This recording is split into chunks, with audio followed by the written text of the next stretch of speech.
Good evening, all. Environment and ecology എന്ന ടോപ്പിക്കിലേക്ക് നിങ്ങൾക്ക് എല്ലാവർക്കും സ്വാഗതം.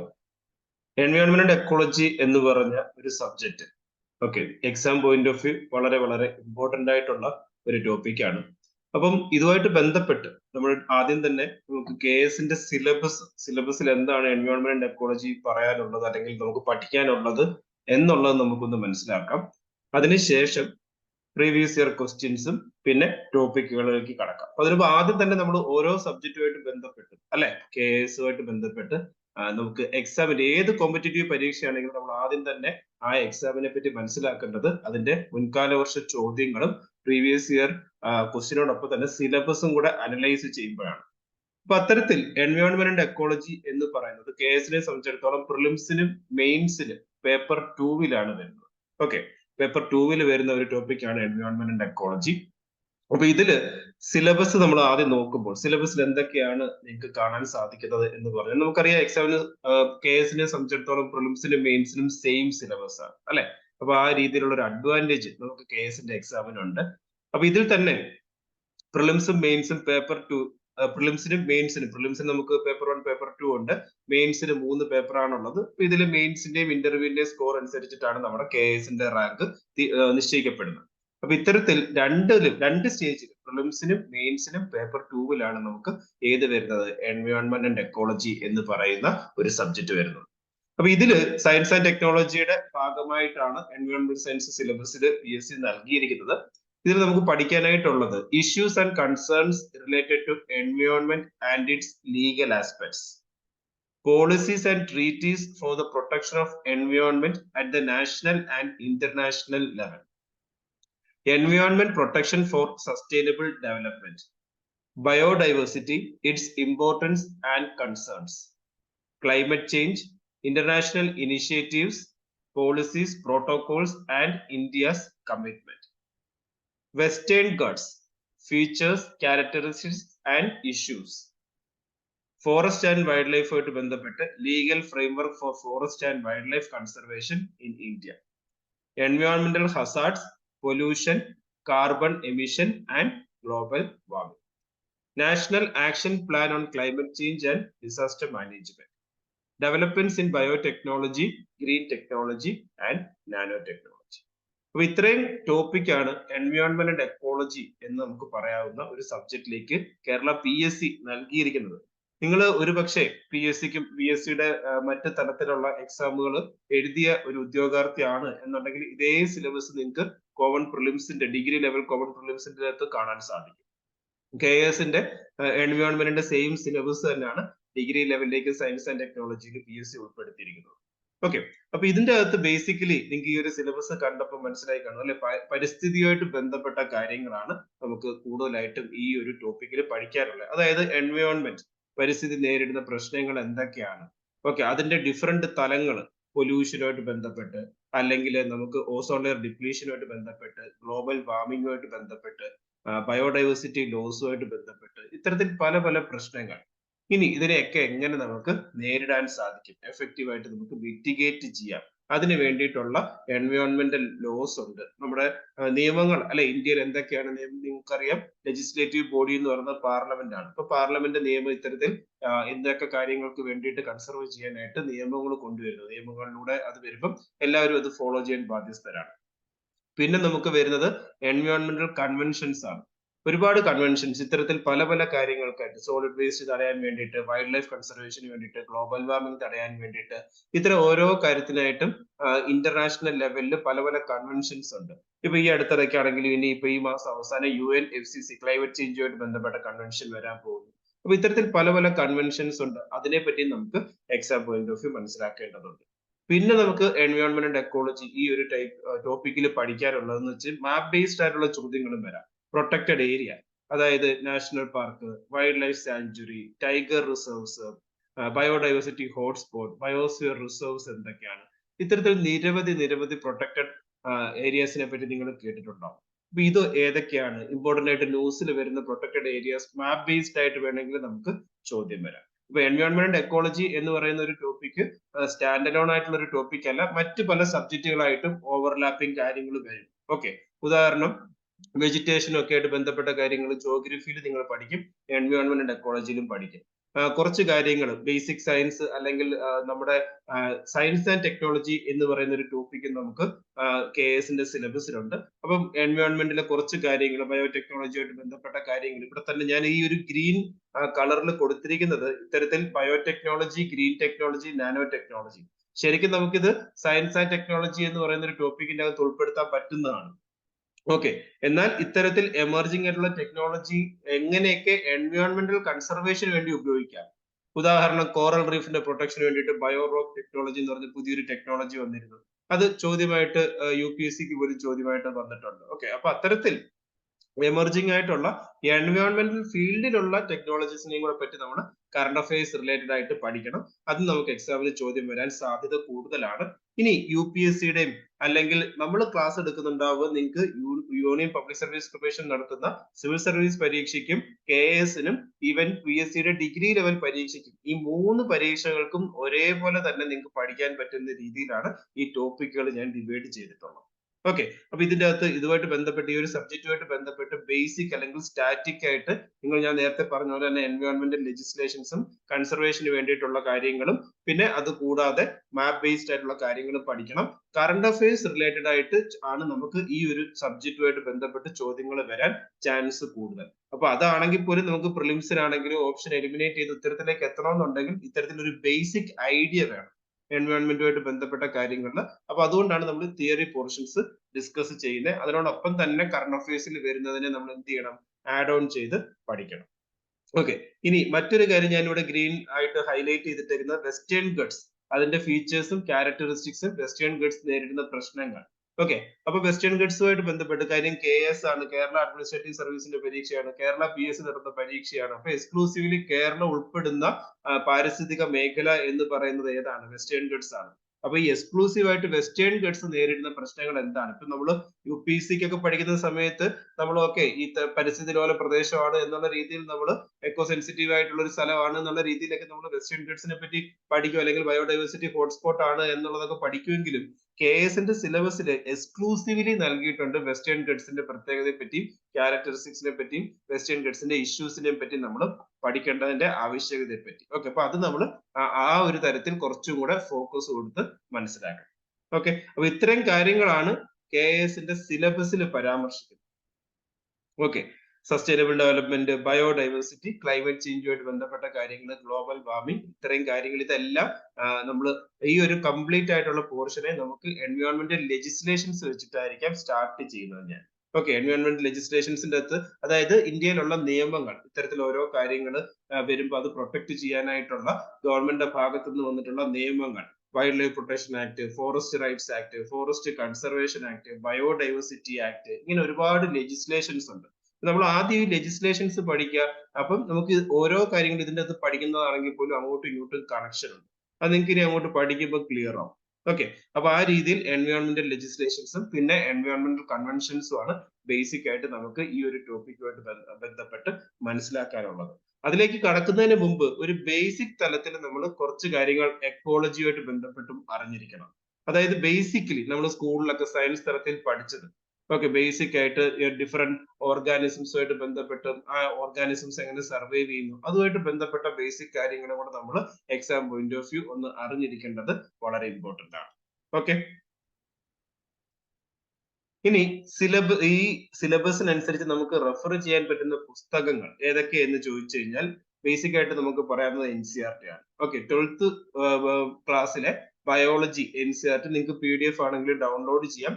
അതിൽ തന്നെ യൂണിറ്റ് 9ഉം യൂണിറ്റ് 10ഉം. ഓക്കെ, യൂണിറ്റ് 9 എന്ന് പറയുന്നത് ഇത്തരത്തിൽ ബയോടെക്നോളജിയായിട്ട് ബന്ധപ്പെട്ട കാര്യങ്ങളാണ്. യൂണിറ്റ് 10 അതിൽ ചാപ്റ്റേഴ്സ് നമുക്ക് 11, 12, 13 ലാസ്റ്റ് ഒരു 3 ചാപ്റ്റേഴ്സ് വരുന്നുണ്ട്. എക്കോളജിയായിട്ട് ബന്ധപ്പെട്ടും എൻവയോൺമെന്റൽ കൺസർവേഷനുമായിട്ട് ബന്ധപ്പെട്ട കാര്യങ്ങളും ഓർഗാനിസംസുമായിട്ട് ബന്ധപ്പെട്ട കാര്യങ്ങളൊക്കെയാണ് ഈ യൂണിറ്റ് 10ൽ പരാമർശിക്കുന്നത്. ആ യൂണിറ്റ് 10ന്റെ അകത്താണ് ഏത് വരുന്നത്? ഇത്തരത്തിൽ ഓരോ യൂണിറ്റിനെയും പല പല ചാപ്റ്റേഴ്സ് ആയിട്ട് ഡിവൈഡ് ചെയ്തിട്ടുണ്ട്. അപ്പൊ നിങ്ങൾക്ക് ബേസിക് ആയിട്ട് റെഫർ ചെയ്യാവുന്ന ഒരു പുസ്തകം എന്ന് പറയുന്നത് NCERT ആണ്. ഇനി അത് കൂടാതെ ഇത്തരത്തിൽ PMF IAS എന്ന് പറയുന്ന ഒരു ഇൻസ്റ്റിറ്റ്യൂട്ടിന്റെ എൻവയോൺമെന്റുമായിട്ട് ബന്ധപ്പെട്ട ഒരു പബ്ലിക്കേഷൻ ഉണ്ട്. അപ്പൊ അതിന്റെ 2023 ലേറ്റസ്റ്റ് എഡിഷൻ വന്നിട്ടുണ്ട്. ഓൾമോസ്റ്റ് ഒരു 380 പേജസ് ഉള്ള ഒരു ബുക്കാണ്. അപ്പൊ ഇൻ കേസ് ആ പുസ്തകം വേണമെന്നുണ്ടെങ്കിലും കാര്യം പല പല പുസ്തകങ്ങൾ പലരും സജസ്റ്റ് ചെയ്യാറുണ്ട്. അപ്പൊ സിലബസിനനുസരിച്ച് കുറെ കാര്യങ്ങളൊക്കെ കൃത്യമായിട്ട് കൊടുത്തിട്ടുള്ള ഒരു പുസ്തകം എനിക്ക് രണ്ടാമത് സജസ്റ്റ് ചെയ്യാനുള്ളത് PMF IAS ആണ്. കാര്യം എന്നാലും നമ്മൾ ഈ പറയുന്നത് എക്സാം പോയിന്റ് ഓഫ് വ്യൂ ഇപ്പൊ എല്ലാ കാര്യങ്ങളും നമ്മൾ ക്ലാസ്സിൽ ഡിസ്കസ് ചെയ്യും. എന്നാലും ഏതെങ്കിലും പേഴ്സണൽ കോപ്പി ബുക്ക് വായിക്കണമെന്ന് ആഗ്രഹമുള്ളവർക്ക് വേണ്ടി ഈ ബുക്കുകൾ റെഫർ ചെയ്തു എന്നുള്ളതേ ഉള്ളൂ. ഓക്കെ, പിന്നെ കറണ്ട് അഫയേഴ്സ് ഞാൻ പറഞ്ഞു നമ്മൾ ഇത്രയും തിയറി കാര്യങ്ങൾ അത് ഏത് സബ്ജക്റ്റിലും അങ്ങനെ തന്നെയാണ് അല്ലെ. ഇപ്പൊ പൊളിറ്റി ആയിട്ട് ബന്ധപ്പെട്ടാണെങ്കിൽ ഹിസ്റ്ററിക്ക് പോലും കറണ്ട് അഫയേഴ്സിൽ നിന്ന് ചോദ്യങ്ങൾ വരാം. ഇപ്പൊ ഉദാഹരണം വേൾഡ് ഹെറിറ്റേജ് സൈറ്റിൽ ഈ അടുത്തിടയ്ക്ക് ഹൊയ്സാല ടെമ്പിൾസ് ഉൾപ്പെടുത്തി. അപ്പൊ ഹൊയ്സാലയുമായിട്ട് ബന്ധപ്പെട്ട് മെഡീവൽ ഇന്ത്യയിലെ എന്തെങ്കിലും ഒരു കാര്യം ആർട്ട് ആൻഡ് ആർക്കിടെക്ചറുമായിട്ട് ബന്ധപ്പെട്ട് ചോദ്യം വരാം. അപ്പൊ അത് പക്ഷെ കറണ്ട് അഫയേഴ്സിൽ വരുമ്പോഴാണ് അത് ചോദ്യമായിട്ട് വരാൻ സാധ്യത കൂടുതൽ. അപ്പൊ അത്തരത്തിൽ എൻവയോൺമെന്റ് എക്കോളജിയിൽ നമുക്ക് നിരവധി ചോദ്യങ്ങൾ എന്ത് ചെയ്യാം, എക്സാം പോയിന്റ് ഓഫ് വ്യൂ പ്രതീക്ഷിക്കാം. ഓക്കെ, അത് കറണ്ട് അഫയേഴ്സിൽ വരുമ്പോൾ. അപ്പൊ അതാണ് ഓരോ സബ്ജക്റ്റുമായിട്ട് ബന്ധപ്പെട്ട് കറണ്ട് അഫയേഴ്സിന്റെ പ്രാധാന്യം എന്ന് പറയുന്നത്. അതുകൊണ്ട് നമ്മൾ കറണ്ട് അഫയേഴ്സ് കൃത്യമായിട്ട് ഫോളോ ചെയ്യാൻ ശ്രമിക്കണം. ഓക്കെ, ഇനി ഈ കുറച്ച് ക്വസ്റ്റ്യൻസ് ഒക്കെ നമുക്ക് ഡിസ്കസ് ചെയ്യാം. നമുക്ക് കൃത്യമായിട്ട് ഈ ഒരു സബ്ജക്റ്റുമായിട്ട് ബന്ധപ്പെട്ട ഫുൾ ഓറിയന്റേഷൻ ഞാൻ നൽകാം. ആ ഓറിയന്റേഷനിലേക്ക് കടക്കുന്നതിന് മുമ്പ് ഞാൻ പറഞ്ഞല്ലോ നമുക്ക് ജസ്റ്റ് ആദ്യം ഈ ഒരു സബ്ജക്റ്റിന്റെ ഒരു ഫീല് കിട്ടാനായിട്ട്. ഓക്കെ, നിങ്ങൾ എല്ലാവരും ആദ്യം തന്നെ ചെയ്യേണ്ടതെന്ന് പറയുന്നത് നമ്മുടെ നെക്സ്റ്റ് ക്ലാസ്സിൽ ഞാൻ കൃത്യമായിട്ട് ഈ ഒരു സബ്ജക്റ്റുമായിട്ട് ബന്ധപ്പെട്ട ഓറിയന്റേഷൻ നൽകുന്നതായിരിക്കും. പ്രീവിയസ് ഇയർ പ്രിലിംസിന്റെയും മെയിൻസിന്റെയും ക്വസ്റ്റ്യൻസും ഒക്കെ നമുക്ക് ഡിസ്കസ് ചെയ്യാം. പക്ഷെ അതിലൊക്കെ പോകുന്നതിന് മുമ്പ് ഞാൻ ജനറലി ചെയ്യുന്നതെന്ന് വെച്ച് കഴിഞ്ഞാൽ ആദ്യത്തെ സെഷനിൽ ആ ടോപ്പിക്കിന്റെ ഒരു ഫീല് നിങ്ങൾക്ക് കിട്ടാനായിട്ടുള്ള ഒരു ശ്രമമാണ് നടത്തുന്നത്. അപ്പൊ ഇന്ന് നമുക്കൊരു ജസ്റ്റ് ഒരു ചെറിയ ടോപ്പിക് ഡിസ്കസ് ചെയ്ത് തുടങ്ങാം. ഓക്കെ, ആ ടോപ്പിക് ഡിസ്കസ് ചെയ്യുമ്പോഴത്തേന് നിങ്ങൾക്ക് ഈ ഒരു സബ്ജക്റ്റിന്റെ ഫീല് കിട്ടും. അതിനുശേഷം നമുക്ക് ഓക്കെ കൃത്യമായിട്ട് ഇതിന്റെ സിലബസിന്റെ അകത്ത് പറയുന്ന അനുസരിച്ച് എങ്ങനെയൊക്കെയാണ് ചോദ്യങ്ങൾ വന്നിട്ടുള്ളത്, പ്രിലിംസിന്റെ മെയിൻസ് പോയിന്റ് ഓഫ് വ്യൂ വന്നിട്ടുള്ള ക്വസ്റ്റ്യൻസ് ഒക്കെ നമുക്ക് ഡിസ്കസ് ചെയ്യാം. അപ്പൊ ഇന്ന് ഞാൻ ഡിസ്കസ് ചെയ്യാൻ ഉദ്ദേശിക്കുന്ന ടോപ്പിക് എന്ന് പറയുന്നത് എൻവയോൺമെന്റൽ ലെജിസ്ലേഷൻസ് ആണ്. ഓക്കെ, ഇതിന്റെ അകത്ത് ഏറ്റവും ഇമ്പോർട്ടന്റ് ആയിട്ടുള്ള ഒരു ടോപ്പിക്കാണ് എൻവയോൺമെന്റൽ ലെജിസ്ലേഷന്റെ അകത്ത് തന്നെ വൈൽഡ് ലൈഫ് പ്രൊട്ടക്ഷൻ ആക്ട്. ഒരുപാട് ലെജിസ്ലേഷൻസ് ഉണ്ട്. അപ്പൊ wild life protection act just അതിന്റെ ഏറ്റവും ഇമ്പോർട്ടന്റ് ആയിട്ടുള്ള കാര്യങ്ങൾ പരാമർശിച്ചുകൊണ്ട് നമ്മൾ ഇന്ന് ജസ്റ്റ് സബ്ജക്റ്റിലേക്ക് ഒന്ന് കടക്കുകയാണ്. അതിനുശേഷം നമുക്ക് കൃത്യമായിട്ട് ഇതിലെ പ്രീവിയസ് ഇയർ ചോദ്യങ്ങളും പ്രിലിംസിന്റെ മെയിൻസ് പോയിന്റ് ഓഫ് വ്യൂ ഇതിനെ എങ്ങനെ നമ്മൾ അഭിമുഖീകരിക്കണം എന്നൊക്കെ ഉള്ളത് ഡീറ്റെയിൽ ആയിട്ട് അടുത്ത സെഷനിൽ നമുക്ക് ഡിസ്കസ് ചെയ്യാം. ഇന്ന് ഈ ഒരു സബ്ജക്റ്റിന്റെ ഫീല് ഒന്ന് നിങ്ങൾക്ക് എത്രത്തോളം കിട്ടുന്നു എന്നുള്ളത് അത് കിട്ടാൻ വേണ്ടിയിട്ട് നമുക്ക് ഈ ഒരു ടോപ്പിക്കിലേക്ക് ഡയറക്റ്റ് ക്രാഷ് ലാൻഡ് ചെയ്യുവാണ്. ഓക്കെ, ശരി. ഇനി എൻവയോൺമെന്റൽ ലെജിസ്ലേഷൻസിലേക്ക് വരുമ്പോൾ ഫസ്റ്റ് ഏറ്റവും ഇമ്പോർട്ടന്റ് ആയിട്ടുള്ള ഒരു ആക്ട് എന്ന് പറയുന്നത് ഇന്ത്യയിലെ വൈൽഡ് ലൈഫ് പ്രൊട്ടക്ഷൻ ആക്ട് ആണ്. 1972 1972 വന്നിട്ടുള്ള വൈൽഡ് ലൈഫ് പ്രൊട്ടക്ഷൻ ആക്ട് അഥവാ വന്യജീവി സംരക്ഷണ നിയമം. ഓക്കെ, ഇത് വളരെ വളരെ ഇമ്പോർട്ടന്റ് ആയിട്ടുള്ള ഒരു ആക്ട് ആണ്. കാര്യം ഞാൻ നേരത്തെ പറഞ്ഞു ഇന്ത്യയിൽ ഒരുപാട് പ്രൊട്ടക്റ്റഡ് ഏരിയാസ് ഉണ്ട്. ഇത്തരത്തിൽ ഡിഫറെന്റ് പ്രൊട്ടക്റ്റഡ് ഏരിയാസ് വരുന്നതും അല്ലെങ്കിൽ ഈ വൈൽഡ് ലൈഫ് മേഖലയിൽ പ്രവർത്തിക്കുന്ന ഡിഫറെന്റ് അതോറിറ്റീസിനെയും ഒക്കെ ബേസിക്കലി അത്തരത്തിൽ നിരവധി അതോറിറ്റീസ് ഒക്കെ വന്നത് ഈ ഒരു ആക്ട് പ്രകാരമാണ്. അപ്പൊ അതുകൊണ്ട് തന്നെ വൈൽഡ് ലൈഫ് പ്രൊട്ടക്ഷൻ ആക്ട് എന്ന് പറയുന്നത് നമുക്ക് പഠിക്കാനുള്ള സിലബസിലെ ഏറ്റവും ഇമ്പോർട്ടന്റ് ആയിട്ടുള്ള ഒരു ടോപ്പിക്കാണ്. ഓക്കെ, അപ്പൊ ബേസിക്കലി വൈൽഡ് ലൈഫ് പ്രൊട്ടക്ഷൻ ആക്ടിനകത്ത് എന്താണ് പറയുന്നത്? It provides for the protection of wild animals, birds and plants for ensuring the ecological and എൻവയോൺമെന്റൽ സെക്യൂരിറ്റി ഓഫ് ദ കൺട്രി.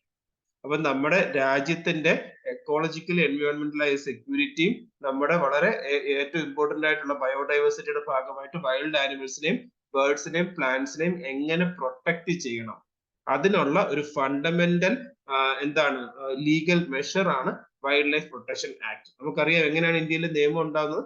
പാർലമെന്റിൽ ബില്ലായിട്ട് ലോക്സഭയിലോ രാജ്യസഭയിലോ അവതരിപ്പിക്കുന്നത്, രണ്ട് ഹൗസിലും ഡിസ്കഷൻ നടന്ന് പാസ്സായതിനു ശേഷം അത് പ്രസിഡന്റ് അസന്റ് കൊടുക്കുമ്പോഴാണ് നിയമമായിട്ട് മാറുന്നത്. അപ്പൊ അത്തരത്തിൽ 1972 നിയമമായിട്ട് വന്നാണ് wild life protection act. Okay, അപ്പൊ ഇതിൽ ജസ്റ്റ് ഇതിന്റെ ഒരു സമ്മറിയാണ് ആദ്യം ഞാൻ പറഞ്ഞത്. മേജർ ഔട്ട്കം, ഈ ഒരു ആക്ട് പ്രകാരം വന്നിട്ടുള്ള പ്രധാനപ്പെട്ട ഔട്ട്കംസ് എന്തൊക്കെയെന്നുള്ളത്. ഒന്ന്, കുറെ protected areas, national park, wild life sanctuary, conservation reserve, community reserve, tiger reserve തുടങ്ങിയ ഈ പ്രൊട്ടക്റ്റഡ് ഏരിയാസ് എല്ലാം വന്നിരിക്കുന്നത് ഈ ഒരു വൈൽഡ് ലൈഫ് പ്രൊട്ടക്ഷൻ ആക്ട് പ്രകാരമാണ്. അടുത്തത് പറയാവുന്നത് മേജർ ഇൻസ്റ്റിറ്റ്യൂഷൻസ്. അപ്പൊ അതായത് സ്റ്റാറ്റ്യൂട്ടറി ബോഡീസ്, ഒരു നിയമപ്രകാരം വരുന്ന അല്ലെങ്കിൽ ഒരു നിയമം അധികാരപ്പെടുത്തിയിട്ട് വരുന്ന അതോറിറ്റിയാണ് നമ്മൾ എന്ത് പറയുന്നത്, സ്റ്റാറ്റ്യൂട്ടറി ബോഡി എന്ന് പറയുന്നത്. ഉദാഹരണം, protection of human rights act പ്രകാരമാണ് ആര് വന്നിട്ടുള്ളത്, ഹ്യൂമൻ റൈറ്റ്സ് കമ്മീഷൻ വന്നിട്ടുള്ളത്. അപ്പൊ അതിനെ നമ്മൾ സ്റ്റാറ്റ്യൂട്ടറി ബോഡി എന്ന് പറയും. ഓക്കെ, അപ്പൊ സ്റ്റാറ്റ്യൂട്ട് ആണ് ആക്ട് എന്ന് പറയുന്നത്. അപ്പൊ അത്തരത്തിൽ വൈൽഡ് ലൈഫ് പ്രൊട്ടക്ഷൻ ആക്ട് പ്രകാരം വന്നിട്ടുള്ള ചില അതോറിറ്റീസ് ഉണ്ട്. National board for wild life, state board for wild life, central zoo authority, national tiger conservation authority, wild life crime control bureau. ഇത്തരത്തിലുള്ള അതോറിറ്റീസ് ഒക്കെ ഏത് ആക്ട് പ്രകാരം വന്നിട്ടുള്ളതാണ്, വൈൽഡ് ലൈഫ് പ്രൊട്ടക്ഷൻ ആക്ട് പ്രകാരം വന്നിട്ടുള്ളതാണ്.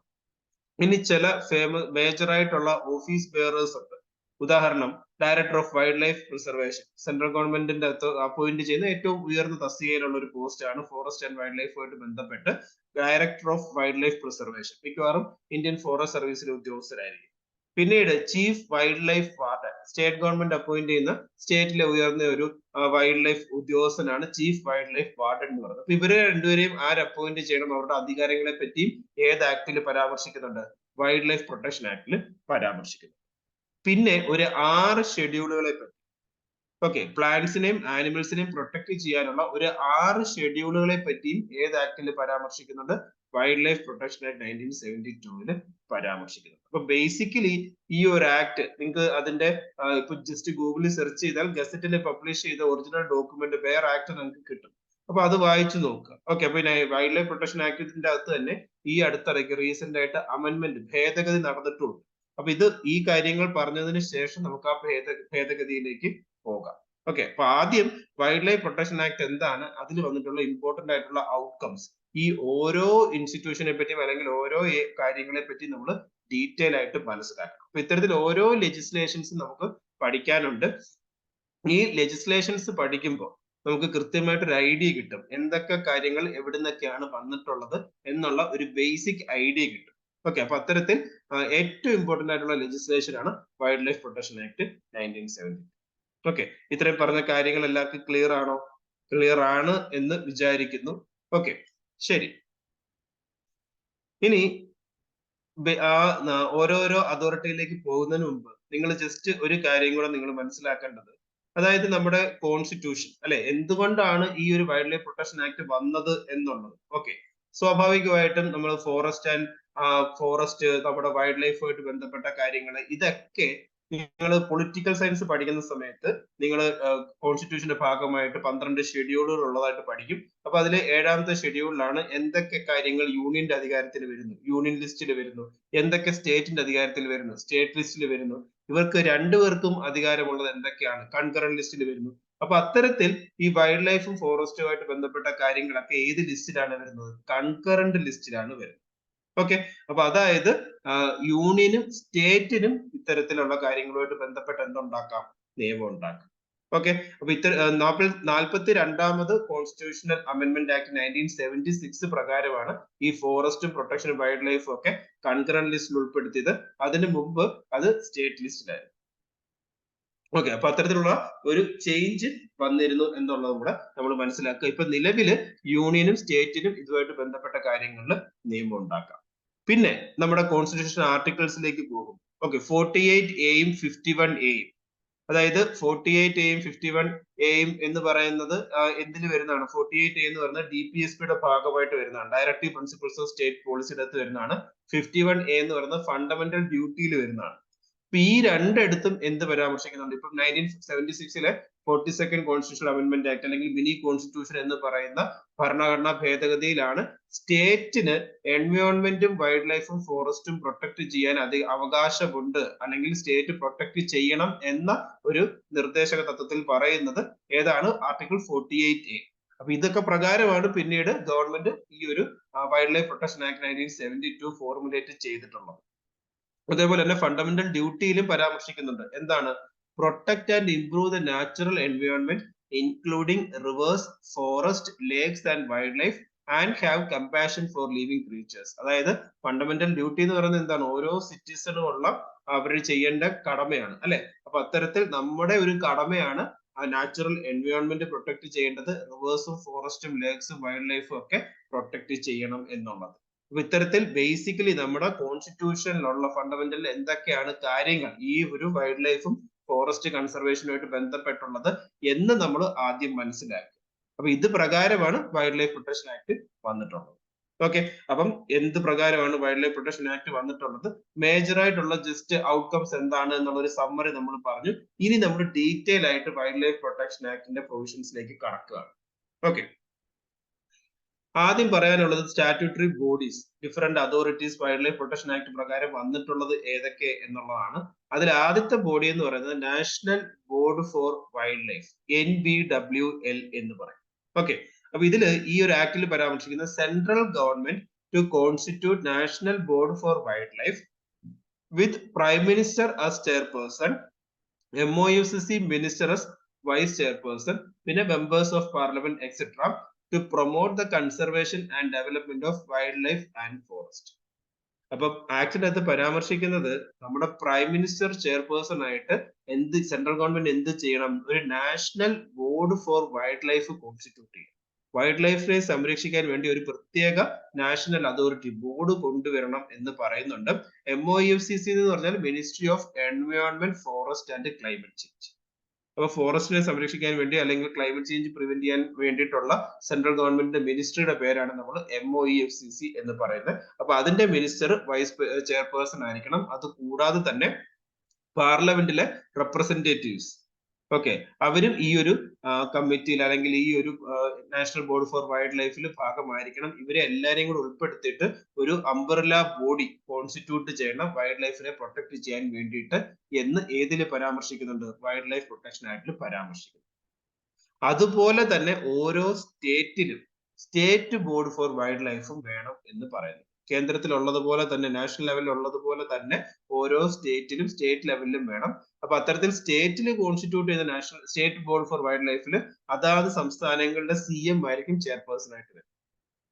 അവിടുത്തെ കൺസേൺഡ് മിനിസ്ട്രിയുടെ മിനിസ്റ്റർ ആണ് വൈസ് ചെയർപേഴ്സൺ ആയിട്ട് വരുന്നത്. സ്റ്റേറ്റിലെ ലെജിസ്ലേറ്റീവ് അസംബ്ലിയിലെ മെമ്പേഴ്സും അതിന്റെ ഭാഗമായിട്ട് വരും. ഓക്കെ, അപ്പൊ ഇത്തരത്തിൽ ആദ്യം പരാമർശിക്കുന്ന ഒരു കാര്യം, ഏറ്റവും ഇമ്പോർട്ടന്റ് ആയിട്ടുള്ള ഒരു ബോഡി, ഇത് നമ്മൾ റിപ്പീറ്റഡ് ആയിട്ട് ഇനി അങ്ങോട്ട് ഓരോ പ്രൊട്ടക്റ്റഡ് ഏരിയ പറയുമ്പോഴും ഈ ഒരു ബോഡി കയറി വരും. ഓക്കെ, അപ്പൊ ഇവരാണ് ഇത്തരത്തിൽ ഈ വൈൽഡ് ലൈഫ് കൺസർവേഷനുമായിട്ട് ബന്ധപ്പെട്ട എന്താണ് ഫങ്ഷൻസ് എന്തൊക്കെയാണ്, വൈൽഡ് ലൈഫ് കൺസർവേഷനുമായിട്ട് ബന്ധപ്പെട്ട പോളിസി ഫ്രെയിംവർക്ക് ചെയ്യുക, പ്രൊട്ടക്റ്റഡ് ഏരിയാസ് സെറ്റപ്പ് ചെയ്യുന്നതിന് വേണ്ടിയുള്ള റെക്കമെൻഡേഷൻസ് കൊടുക്കുക, വൈൽഡ് ലൈഫ് ഇമ്പാക്ട് എത്രത്തോളം ഉണ്ട് എന്നുള്ളത് അസസ് ചെയ്യും. അതായത് ഇത്തരത്തിൽ ഹ്യൂമൻ ആനിമൽ കോൺഫ്ലിക്റ്റ് ഒക്കെ ഉണ്ടാകുമ്പോൾ നമുക്കത് എങ്ങനെ കുറയ്ക്കാം, വൈൽഡ് ലൈഫിന്റെ പ്രൊട്ടക്ഷന് വേണ്ടിയിട്ട് എന്തൊക്കെ കാര്യങ്ങൾ ചെയ്യാം. അപ്പൊ ഇത്തരത്തിലുള്ള കാര്യങ്ങൾ ഫോർമുലേറ്റ് ചെയ്യാൻ വേണ്ടിയിട്ടുള്ള വളരെ ഇമ്പോർട്ടന്റ് ആയിട്ടുള്ള ഒരു ബോഡിയാണ് നാഷണൽ ബോർഡ് ഫോർ വൈൽഡ് ലൈഫും തത്തുല്യമായിട്ട് ഓരോ സംസ്ഥാനങ്ങളിലുള്ള state board for wild life. അപ്പൊ ഞാനിത് ഫങ്ഷൻസ് ഒരുമിച്ച് കൊടുത്തേ ഉള്ളൂ, രണ്ടും സെപ്പറേറ്റ് എൻറ്റിറ്റി ആണ്. ഫങ്ഷൻ ഓൾമോസ്റ്റ് സെയിം ആണ്. ഇതിൽ നാഷണൽ ബോഡി എന്ന് പറയുന്നത് ഓൾ ഇന്ത്യ ലെവലിൽ ചെയ്യുന്നു, സ്റ്റേറ്റ് ബോഡി എന്ന് പറയുന്നത് ഓരോ സ്റ്റേറ്റ് ലെവലിൽ ചെയ്യുന്നു എന്ന ഡിഫറൻസ് മാത്രമേ ഉള്ളൂ. അല്ലാതെ ബേസിക് ആയിട്ട് ഫംഗ്ഷൻ എന്താണ്, സെയിം ആണ്. അതുകൊണ്ടാണ് ഫങ്ഷൻസ് ഞാൻ ഒരുമിച്ച് കൊടുത്തിരിക്കുന്നത്. പക്ഷെ ഇവർ രണ്ടുപേരും എൻറ്റയർലി ഡിഫറെന്റ് ആയിട്ടുള്ള ബോഡീസ് ആണ്. ഓക്കെ, അപ്പൊ അതുകൊണ്ട് ഏതെങ്കിലും ഇപ്പൊ ചോദ്യം വരുവാണ്, national board for wild life is A statutory body established under forest conservation act എന്ന് പറഞ്ഞു കഴിഞ്ഞാൽ തെറ്റാണ്. അത് വൈൽഡ് ലൈഫ് പ്രൊട്ടക്ഷൻ ആക്ട് 1972 പ്രകാരമാണ് വന്നത്. അപ്പൊ ഇത്തരത്തിൽ ഇതൊരു ചിലപ്പോൾ ഒരു പക്ഷേ it is an executive body അല്ലെങ്കിൽ it is a constitutional body എന്നൊക്കെ വേണമെങ്കിൽ സ്റ്റേറ്റ്മെന്റ് തരാം. അപ്പോഴും നമ്മൾ മനസ്സിലാക്കേണ്ട എന്താണ്, ഇതൊരു സ്റ്റാറ്റ്യൂട്ടറി ബോഡിയാണ്. WPA അഥവാ വൈൽഡ് ലൈഫ് പ്രൊട്ടക്ഷൻ ആക്ട് 1972 പ്രകാരമാണ് ഈ ബോഡി വന്നിട്ടുള്ളത് എന്ന് നമ്മൾ മനസ്സിലാക്കും. ഓക്കെ, ക്ലിയർ ആണോ? അപ്പൊ ഇതാണ് നാഷണൽ ബോർഡ് ഫോർ വൈൽഡ് ലൈഫിനെയും സ്റ്റേറ്റ് ബോർഡ് ഫോർ വൈൽഡ് ലൈഫിനെയും പറ്റി പറയാനുള്ളത്. നമ്മുടെ വൈൽഡ് ലൈഫ് പ്രൊട്ടക്ഷൻ ആക്ട് പ്രകാരം വന്നിട്ടുള്ള ആദ്യത്തെ സ്റ്റാറ്റ്യൂട്ടറി ബോഡി. ഈ ആക്ടിന്റെ അകത്ത് പരാമർശിച്ചിരുന്നു. ഇത് പ്രകാരം പിന്നീട് സെൻട്രൽ ഗവൺമെന്റുകളും സംസ്ഥാന ഗവൺമെന്റുകളും ഈ ബോഡിയെ കോൺസ്റ്റിറ്റ്യൂട്ട് ചെയ്യാണ് ചെയ്തത്. ഓക്കെ, ഇനി അടുത്ത ഇമ്പോർട്ടന്റ് ആയിട്ട് നമുക്ക് പറയാവുന്ന കാര്യം എന്ന് പറയുന്നത് ഇത്തരത്തിൽ പ്രൊട്ടക്റ്റഡ് ഏരിയ. ഓക്കെ, അപ്പൊ ആക്ടിൽ പറയുന്നത് വൈൽഡ് ലൈഫ് സാങ്ച്വറിയെ പറ്റി, സ്റ്റേറ്റ് ഗവൺമെന്റ്സിന് any area other than reserve forest അല്ലെങ്കിൽ ടെറിട്ടോറിയൽ വാട്ടേഴ്സ് എന്തായിട്ട് പ്രഖ്യാപിക്കാം, വൈൽഡ് ലൈഫ് സാങ്ച്വറി ആയിട്ട് പ്രഖ്യാപിക്കാം. If it considers such area is of adequate ecological, faunal, floral, geomorphological, natural or zoological significance. Okay, അപ്പൊ wild life sanctuary എന്ന് പറയുന്നത് എന്താണ്? നമ്മൾ പലപ്പോഴും കേൾക്കുന്നതാണ് അല്ലെ, wild life sanctuary, national park. ഇപ്പൊ എന്താണ് വൈൽഡ് ലൈഫ് സാങ്ച്വറി? ഇതൊക്കെ തമ്മിലുള്ള വ്യത്യാസം എന്താണ് എന്നുള്ളതാണ് നമുക്ക് പലപ്പോഴും അറിയാത്തത്. അപ്പം ആക്ടിന്റെ അകത്ത്, വൈൽഡ് ലൈഫ് പ്രൊട്ടക്ഷൻ ആക്ടിൽ എന്താണ് പറയുന്നത്? സ്റ്റേറ്റ് ഗവൺമെന്റുകൾക്ക്, സംസ്ഥാന ഗവൺമെന്റുകൾക്ക് റിസർവ് ഫോറസ്റ്റ് അല്ലാത്തതും ടെറിട്ടോറിയൽ വാട്ടേഴ്സ് അല്ലാത്തതുമായിട്ടുള്ള സ്ഥലങ്ങളെ എന്തായിട്ട് പ്രഖ്യാപിക്കാം? വൈൽഡ് ലൈഫ് സാങ്ച്വറി ആയിട്ട് പ്രഖ്യാപിക്കാം. എന്തിനു വേണ്ടി? അവിടെ ഉള്ള ഫോണൽ ഫ്ലോറൽ അല്ലെങ്കിൽ ഇത്തരത്തിൽ ഹോസ്റ്റൈൽ ആയിട്ടുള്ള അല്ലെങ്കിൽ എൻഡേഞ്ചേർഡ് ആയിട്ടുള്ള പ്ലാന്റ്സിനെയും ആനിമൽ സ്പീഷീസിനെയും നാച്ചുറൽ ആയിട്ടുള്ള എൻവയോൺമെന്റിനെയും ഒക്കെ സംരക്ഷിക്കാൻ വേണ്ടി. ഇപ്പൊ ഇവിടെ ഒന്ന് രണ്ട് വാക്കുകളും കൂടെ വരുന്നുണ്ട് അല്ലെ, റിസർവ് ഫോറസ്റ്റ്, ടെറിട്ടോറിയൽ വാട്ടേഴ്സ്. ഇപ്പൊ എന്താണ് റിസർവ് ഫോറസ്റ്റ്? ഇനി അങ്ങോട്ട് വരുമ്പോൾ പഠിക്കുന്ന മറ്റൊരു ആക്ട് ഉണ്ട്, ഇന്ത്യൻ ഫോറസ്റ്റ് ആക്ട് 1927. ഓക്കെ, അപ്പൊ അതില് ആണ് ഈ റിസർവ് ഫോറസ്റ്റിന്റെ ഡെഫിനിഷൻ പറയുന്നത്. അത് ഇത്രയേ ഉള്ളൂ, ചില ഫോറസ്റ്റിന്റെ മേഖലകൾ സ്റ്റേറ്റ് ഗവൺമെന്റുകൾക്ക് പ്രത്യേകം റിസർവ് ചെയ്യാം പ്രൊട്ടക്ഷന് വേണ്ടി. ഓക്കെ, അങ്ങനെ സംസ്ഥാനങ്ങൾ പ്രൊട്ടക്ട് ചെയ്യുന്ന ചില പ്രത്യേക ഫോറസ്റ്റുകളെയാണ് റിസർവ് ഫോറസ്റ്റ് എന്ന് പറയുന്നത്. അത് നമുക്ക് ഇനി അങ്ങോട്ട് ഇന്ത്യൻ ഫോറസ്റ്റ് ആക്ട് 1927 പഠിക്കുമ്പോൾ പറയാം. ടെറിട്ടോറിയൽ വാട്ടേഴ്സ് എന്ന് വെച്ചാൽ എന്താണ്? അതായത് ഇപ്പൊ ഇന്ത്യ പാകിസ്ഥാൻ ലാൻഡ് ബോർഡർ അല്ലെ, അപ്പൊ അതുപോലെ തന്നെ ഇന്ത്യക്ക് ഇപ്പം ഒരു ഓൾമോസ്റ്റ് 7500 കിലോമീറ്റർ ലോങ് ആയിട്ടുള്ള കോസ്റ്റ് ലൈൻ ഉണ്ട്. അപ്പൊ ഇത്തരത്തിൽ ഈ ഒരു കോസ്റ്റൽ ഏരിയയിൽ നമ്മൾ നെയ്ബറിംഗ് കൺട്രീസുമായിട്ട് ബോർഡർ ഷെയർ ചെയ്യുന്നതായിട്ട് ബന്ധപ്പെട്ട്, അല്ലെങ്കിൽ നമ്മുടെ കടൽ അതിർത്തി നമ്മൾ എങ്ങനെയാണ് ഷെയർ ചെയ്യുന്നതായിട്ട് ബന്ധപ്പെട്ട് UN ക്ലോസ് അല്ലെങ്കിൽ UN convention on law of sea അനുസരിച്ച് ഡിഫറൻഷിയേഷൻ ഉണ്ട്. അതായത് നമ്മുടെ ഒരു 12 നോട്ടിക്കൽ മൈൽസ്, കരയിൽ നിന്ന് ഒരു 12 നോട്ടിക്കൽ മൈൽസ് വരെയുള്ള ദൂരത്തെ ടെറിട്ടോറിയൽ വാട്ടേഴ്സ് എന്നാണ് വിളിക്കുക. അതിനുശേഷം കണ്ടിഗ്യൂസ് സോൺ, പിന്നീട് എക്സ്ക്ലൂസീവ് എക്കണോമിക് സോൺ, ഇങ്ങനെ പല ക്ലാസിഫിക്കേഷൻ ഉണ്ട്. ഇതിലെ ടെറിട്ടോറിയൽ വാട്ടേഴ്സ് എന്ന് പറയുന്നത് നമ്മുടെ കര അതിർത്തി പോലെ തന്നെ ഏറ്റവും സ്ട്രാറ്റജിക്കലി ഇമ്പോർട്ടന്റ് ആയിട്ടുള്ള, നമ്മുടെ കരയോട് ചേർന്നുള്ള ഒരു 12 നോട്ടിക്കൽ മൈൽ ദൂരമാണ്. അപ്പൊ ഈ ഒരു ഡിസ്റ്റൻസിൽ ഫോറിൻ ഷിപ്പുകൾക്ക് കടന്നു പോകാനാണെങ്കിൽ ഇന്ത്യയുടെ പെർമിഷൻ വേണം. ഓക്കെ, അല്ലെങ്കിൽ അവിടെ ഉള്ള റിസോഴ്സസ് ഇൻക്ലൂഡിങ് പിന്നെ നമ്മുടെ കടലിലുള്ള റിസോഴ്സസും കാര്യങ്ങളൊക്കെ വേറെ ആർക്ക് യൂട്ടിലൈസ് ചെയ്യാനും പറ്റില്ല. അത് നമ്മുടെ സ്വന്തമാണ്. അപ്പൊ അത്തരത്തിലുള്ള നമ്മുടെ ഒരു എന്താണ് മാരിടൈം ആയിട്ടുള്ള ബോർഡറിനെയാണ് നമ്മൾ ടെറിട്ടോറിയൽ വാട്ടേഴ്സ് എന്ന് നമുക്ക് വിളിക്കാവും. ഓക്കെ, അപ്പം ഇതിൽ പറയുന്നത് എന്താണ്? ആക്ടിനകത്ത് പറയുന്നത് ഇത്തരത്തിൽ റിസർവ് ഫോറസ്റ്റോ ടെറിട്ടോറിയൽ വാട്ടറോ ഒന്നും അല്ലാത്ത മറ്റൊരു സ്ഥലം അഡിക്വേറ്റ് ആണ്, പ്രൊട്ടക്ഷന് വേണ്ടിയിട്ട് അഡിക്വേറ്റ് ആണ് എന്ന് തോന്നുവാണെന്നുണ്ടെങ്കിൽ സ്റ്റേറ്റ് ഗവൺമെന്റുകൾക്ക് വൈൽഡ് ലൈഫ് സാങ്ച്വറി ആയിട്ട് പ്രഖ്യാപിക്കാം. ഇനി ടെറിട്ടോറിയൽ വാട്ടറുള്ള ഏതെങ്കിലും ഒരു സ്ഥലം പ്രഖ്യാപിക്കേണ്ടതായിട്ട് വരികയാണെന്നുണ്ടെങ്കിൽ അത് ആരുടെ അനുമതിയോട് കൂടിയേ പറ്റത്തുള്ളൂ? സെൻട്രൽ ഗവൺമെന്റിന്റെ അനുമതിയോട് കൂടിയേ പറ്റത്തുള്ളൂ. ഇനി അടുത്തൊരു പോയിന്റ് ഞാനിത് അണ്ടർലൈൻ ചെയ്തിട്ടുണ്ട്. ഇത് ഇനി അങ്ങോട്ട് വരുമ്പോൾ ഉള്ള എല്ലാ പ്രൊട്ടക്റ്റഡ് ഏരിയയുടെ കേസിലും ഇത് കോമൺ ആയിട്ട് ആപ്ലിക്കബിൾ ആണ്. അതായത് വൺസ് ഒരു പ്രൊട്ടക്റ്റഡ് ഏരിയ പ്രഖ്യാപിച്ചു കഴിഞ്ഞാൽ പിന്നീട് അതിന്റെ ബൗണ്ടറീസ് ചേഞ്ച് ചെയ്യണമെങ്കിൽ, എന്തെങ്കിലും ചേഞ്ചസ് വരുത്തണമെങ്കിൽ അത് ആരുടെ അനുമതി കൂടിയേ പറ്റത്തുള്ളൂ? National board for wild life. നമ്മൾ മുമ്പ് കണ്ടു NBWA.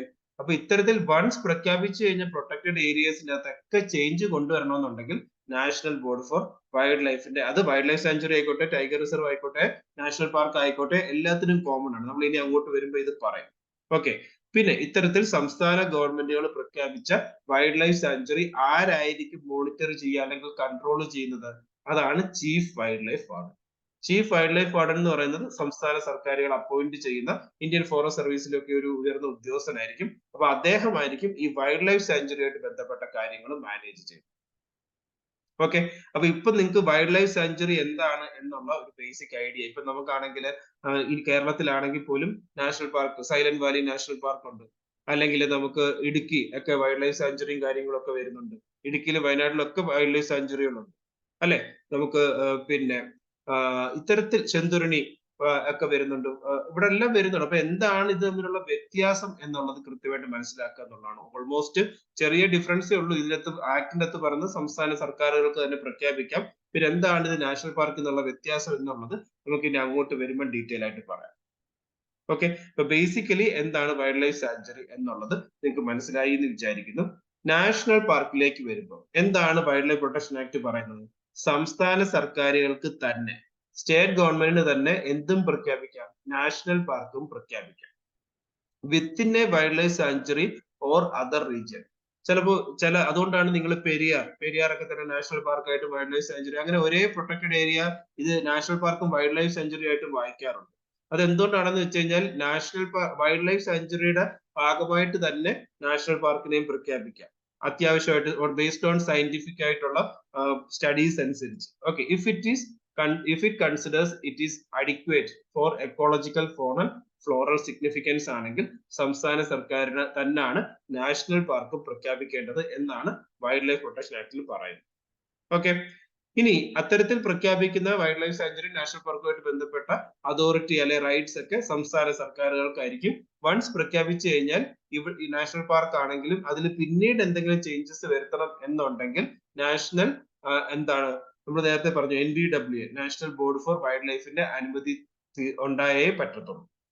ഓക്കെ, ഇത്തരത്തിൽ സംസ്ഥാന സർക്കാരുകൾ പ്രഖ്യാപിക്കുന്ന നാഷണൽ പാർക്കുകളെ ആണെന്നുണ്ടെങ്കിൽ അതുമായിട്ട് ബന്ധപ്പെട്ട് എന്താണ് ഇത് ആണെങ്കിലും മോണിറ്ററും കാര്യങ്ങളും ഒക്കെ ചെയ്യുന്നത് ചീഫ് വൈൽഡ് ലൈഫ് വാർഡൻ തന്നെ ആയിരിക്കും. ഓക്കെ, ഇനി നാഷണൽ പാർക്ക് എന്ന് പറയുമ്പോൾ ആ പേര് സൂചിപ്പിക്കുന്നവർ ഇത്രയും ശ്രദ്ധിച്ചാൽ മതി. വൈൽഡ് ലൈഫ് സാങ്ച്വറി നാഷണൽ ഒരെണ്ണത്തെ ഇന്ത്യയുടെ മൊത്തത്തിൽ നാഷണൽ ലെവലിൽ പ്രഖ്യാപിക്കുകയാണ്. ആ നാഷണൽ പാർക്കിന്റെ ബേസിക് ആയിട്ടുള്ള ഡിഫറൻസ് എന്ന് വെച്ച് കഴിഞ്ഞാൽ വൈൽഡ് ലൈഫ് സാങ്ച്വറിയെക്കാളും കുറച്ചും കൂടെ അവിടെ എന്താണ് റെസ്ട്രിക്ഷൻസ് വരും, അല്ലെങ്കിൽ ആനിമൽസിനെ പ്രൊട്ടക്ട് ചെയ്യാൻ വേണ്ടി കുറച്ചും കൂടെ പ്രൊവിഷൻസ് ഉണ്ട്.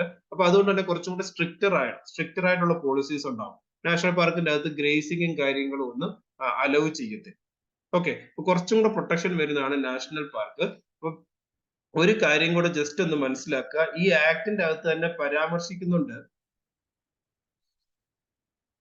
Okay, when state government leases or transfers any area under its control to center not within any wildlife sanctuary, central government may declare such area as national park using notification. അപ്പൊ അത് വളരെ important ആയിട്ടുള്ള ഒരു exception ആണ്. നമ്മൾ പറഞ്ഞു wild life sanctuary ആണെങ്കിലും national park ആണെങ്കിലും പ്രഖ്യാപിക്കാൻ വൈൽഡ് ലൈഫ് പ്രൊട്ടക്ഷൻ ആക്ടിൽ പരാമർശിക്കുന്ന ആർക്കാണ്? സംസ്ഥാന സർക്കാരുകൾ അല്ലെങ്കിൽ സ്റ്റേറ്റ് ഗവൺമെന്റിന് പ്രഖ്യാപിക്കാം ആണ്. എന്നാൽ ഈ ആക്ടിന്റെ പിന്നെ അങ്ങോട്ട് വരുമ്പോൾ എക്സെപ്ഷണൽ ആയിട്ട് ഒരു കാര്യം പറയുന്നുണ്ട്. ഇൻ കേസ് സംസ്ഥാനത്തുള്ള ഏതെങ്കിലും ഒരു സ്ഥലം സ്റ്റേറ്റ് ഗവൺമെന്റ് സെൻട്രൽ ഗവൺമെന്റ് ലീസിന് കൊടുത്തു അല്ലെങ്കിൽ ട്രാൻസ്ഫർ ചെയ്തു. ഓക്കെ, അപ്പൊ അത് ആരുടെ അധികാര പരിധിയിൽ വരുന്നതായിരിക്കും? കേന്ദ്ര ഗവൺമെന്റ്. അത്തരം കേസുകളിൽ ആർക്ക് പ്രഖ്യാപിക്കാം വൈൽഡ് ലൈഫ് സാങ്ച്വറി അല്ലെങ്കിൽ national park? Central government. Okay, അപ്പൊ അതായത് നോർമലി സംസ്ഥാന സർക്കാരുകളാണ് പ്രഖ്യാപിക്കുന്നതെങ്കിൽ പോലും ഇത്തരത്തിലുള്ള എക്സെപ്ഷണൽ കേസുകളിൽ സെൻട്രൽ ഗവൺമെന്റിനും എന്ത് പ്രഖ്യാപിക്കാം? നാഷണൽ പാർക്ക് അല്ലെങ്കിൽ വൈൽഡ് ലൈഫ് സാങ്ച്വറി പ്രഖ്യാപിക്കാം. ഇനി സെൻട്രൽ ഗവൺമെന്റ് ആണ് അത്തരത്തിൽ ഈ പ്രൊട്ടക്റ്റഡ് ഏരിയ പ്രഖ്യാപിക്കുന്നത് എന്നുണ്ടെങ്കിൽ സെൻട്രൽ ഗവൺമെന്റ് അപ്പോയിന്റ് ചെയ്യുന്ന ഡയറക്ടർ ഓഫ് വൈൽഡ് ലൈഫ് ആയിരിക്കും ഇവിടെ എന്ത് ചെയ്യുന്നത്? കൺട്രോൾ ചെയ്യുന്നത് അല്ലെങ്കിൽ മോണിറ്റർ ചെയ്യുന്നത്. നോർമലി സംസ്ഥാന സർക്കാരുകളുടെ കീഴിലുള്ള ചീഫ് വൈൽഡ് ലൈഫ് വാർഡൻ ആയിരിക്കും ഇഫ് സ്റ്റേറ്റ്സ് പ്രഖ്യാപിക്കുകയാണെങ്കിൽ.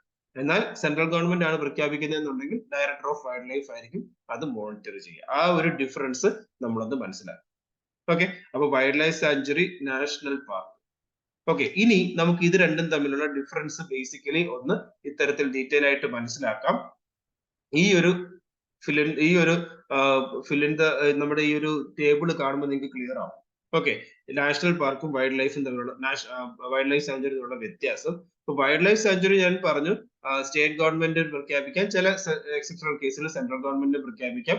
നാഷണൽ പാർക്കും സ്റ്റേറ്റ് ഗവൺമെന്റ് അഥവാ സെൻട്രൽ ഗവൺമെന്റ് പ്രഖ്യാപിക്കും. അത് കോമൺ ആയിട്ടുള്ള കാര്യമാണ്, രണ്ടുപേർക്കും പ്രഖ്യാപിക്കാം. ഓക്കെ, ഇപ്പൊ നാഷണൽ പാർക്കിന് കുറച്ചും കൂടെ റെസ്ട്രിക്ഷൻസും വരും, കുറച്ചും കൂടെ പ്രൊട്ടക്ഷൻ ഉണ്ട്, കൃത്യമായി ബൗണ്ടറി ഒക്കെ ഫിക്സ് ചെയ്ത് ഡിഫൈൻ ചെയ്തിരിക്കും. എന്നാൽ വൈൽഡ് ലൈഫ് സാങ്ച്വറിക്ക് അങ്ങനെ കൃത്യമായി ഫിക്സ് ചെയ്യണമെന്നില്ല. ഓക്കെ, ഒരു പർട്ടിക്കുലർ പ്ലാന്റ് സ്പീഷീസ് അല്ലെങ്കിൽ ആനിമൽ സ്പീഷീസിനെ പ്രൊട്ടക്ട് ചെയ്യാൻ വേണ്ടിയിട്ടായിരിക്കും വൈൽഡ് ലൈഫ് സാങ്ച്വറി വരുന്നത്. ഓക്കെ, ഹ്യൂമൻ ആക്ടിവിറ്റീസ് ഒക്കെ വൈൽഡ് ലൈഫ് സാങ്ച്വറിയുടെ അലൗ ചെയ്തിട്ടുണ്ടാവും. എന്നാൽ നാഷണൽ പാർക്കിൽ നമ്മൾ നേരത്തെ പറഞ്ഞു ഗ്രേസിംഗ് ഒന്നും അലൗ ചെയ്തിട്ടില്ല. അത്തരത്തിൽ കുറച്ചും കൂടെ സ്ട്രിക്റ്റർ ആയിട്ടുള്ള പ്രൊവിഷൻസ് ആണ് വരിക. ഹ്യൂമൻ ആക്ടിവിറ്റീസ് ഒന്നും അലൗഡ് അല്ല അവിടെ. പിന്നെ പ്ലാന്റ്സും ആനിമൽസിന്റെ കൂടാതെ തന്നെ ഹിസ്റ്റോറിക്കൽ അല്ലെങ്കിൽ ജോഗ്രഫിക്കൽ സിഗ്നിഫിക്കൻസ് ഉണ്ടെങ്കിൽ പോലും ആ സ്ഥലത്തെ നാഷണൽ പാർക്ക് ആയിട്ട് പ്രഖ്യാപിക്കാറുണ്ട്. ഓക്കെ, പിന്നെ വൈൽഡ് ലൈഫ് സാങ്ച്വറി അപ്ഗ്രേഡ് ചെയ്ത് എന്താക്കാം? നാഷണൽ പാർക്ക് ആക്കാം. എന്നാൽ നാഷണൽ പാർക്കിനെ ഡൗൺഗ്രേഡ് ചെയ്ത് എന്താക്കാൻ പറ്റത്തില്ല?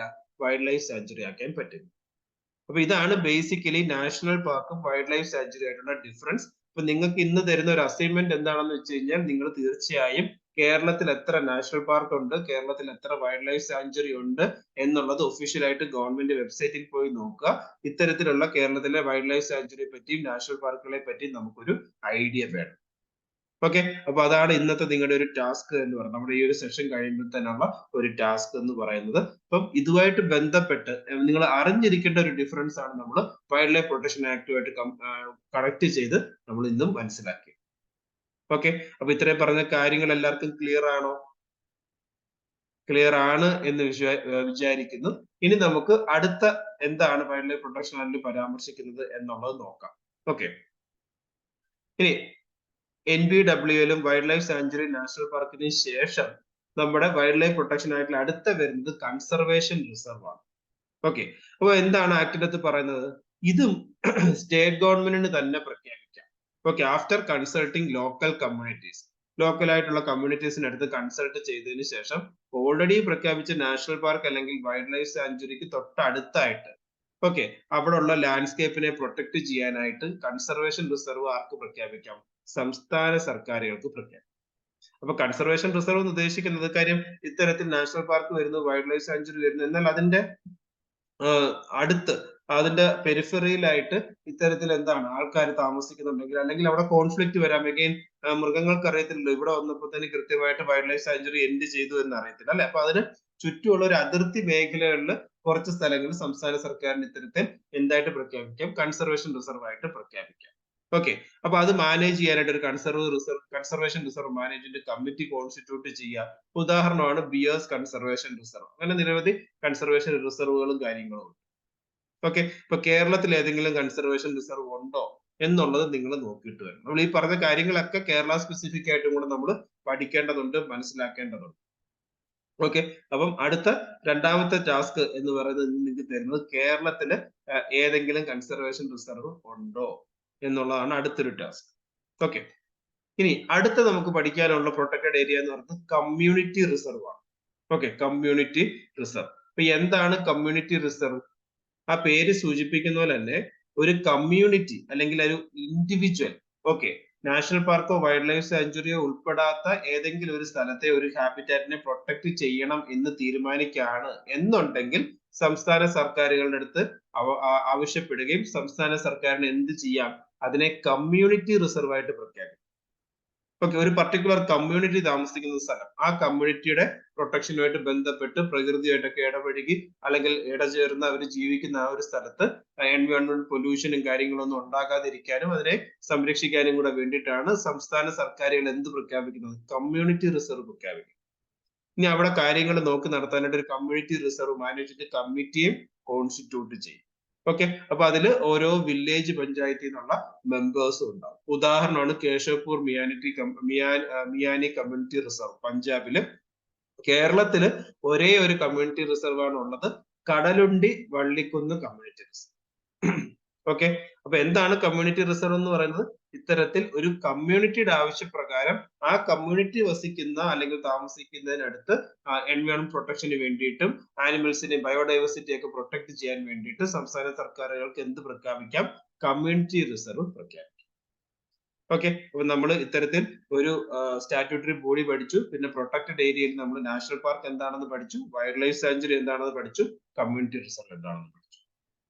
ഇനി അടുത്ത വരുന്ന അഗൈൻ ഒരു സ്റ്റാറ്റ്യൂട്ടറി അതോറിറ്റിയാണ് സെൻട്രൽ സൂ അതോറിറ്റി. അപ്പൊ ആ പേരിന്റെ അകത്ത് തന്നെ നമുക്ക് ചെറിയൊരു സൂചന കിട്ടുന്നുണ്ട് അല്ലെ? Central zoo authority. അപ്പൊ സൂ ആയിട്ട് ബന്ധപ്പെട്ട എന്തെങ്കിലും കാര്യമായിരിക്കും ഈ അതോറിറ്റി ചെയ്യുന്നത്. അപ്പൊ എന്താണ് വൈൽഡ് ലൈഫ് പ്രൊട്ടക്ഷൻ ആക്ടിൽ പറഞ്ഞിരിക്കുന്നത് നമുക്ക് നോക്കാം.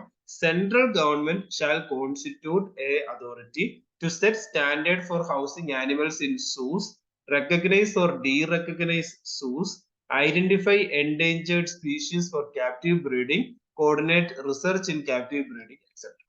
അപ്പൊ ഇന്ത്യയിൽ സൂ ആയിട്ട് ബന്ധപ്പെട്ട കാര്യങ്ങൾ, സൂവിന് റെക്കഗ്നിഷൻ കൊടുക്കാനും ഈവൻ റെക്കഗ്നിഷൻ എടുത്ത് കളയാനും അല്ലെങ്കിൽ എങ്ങനെ സ്പീഷീസുകളെ അവിടെ പ്രൊട്ടക്ട് ചെയ്യണം, അത് ക്യാപ്റ്റീവ് ബ്രീഡിംഗ് നടത്തണം, ഇതുമായിട്ട് ബന്ധപ്പെട്ട കാര്യങ്ങളൊക്കെ മോണിറ്റർ ചെയ്യുന്ന ഒരു അതോറിറ്റിയെ സെൻട്രൽ ഗവൺമെന്റിന് കോൺസ്റ്റിറ്റ്യൂട്ട് ചെയ്യാം എന്ന് ഈ ആക്ടിൽ പറയുന്നു.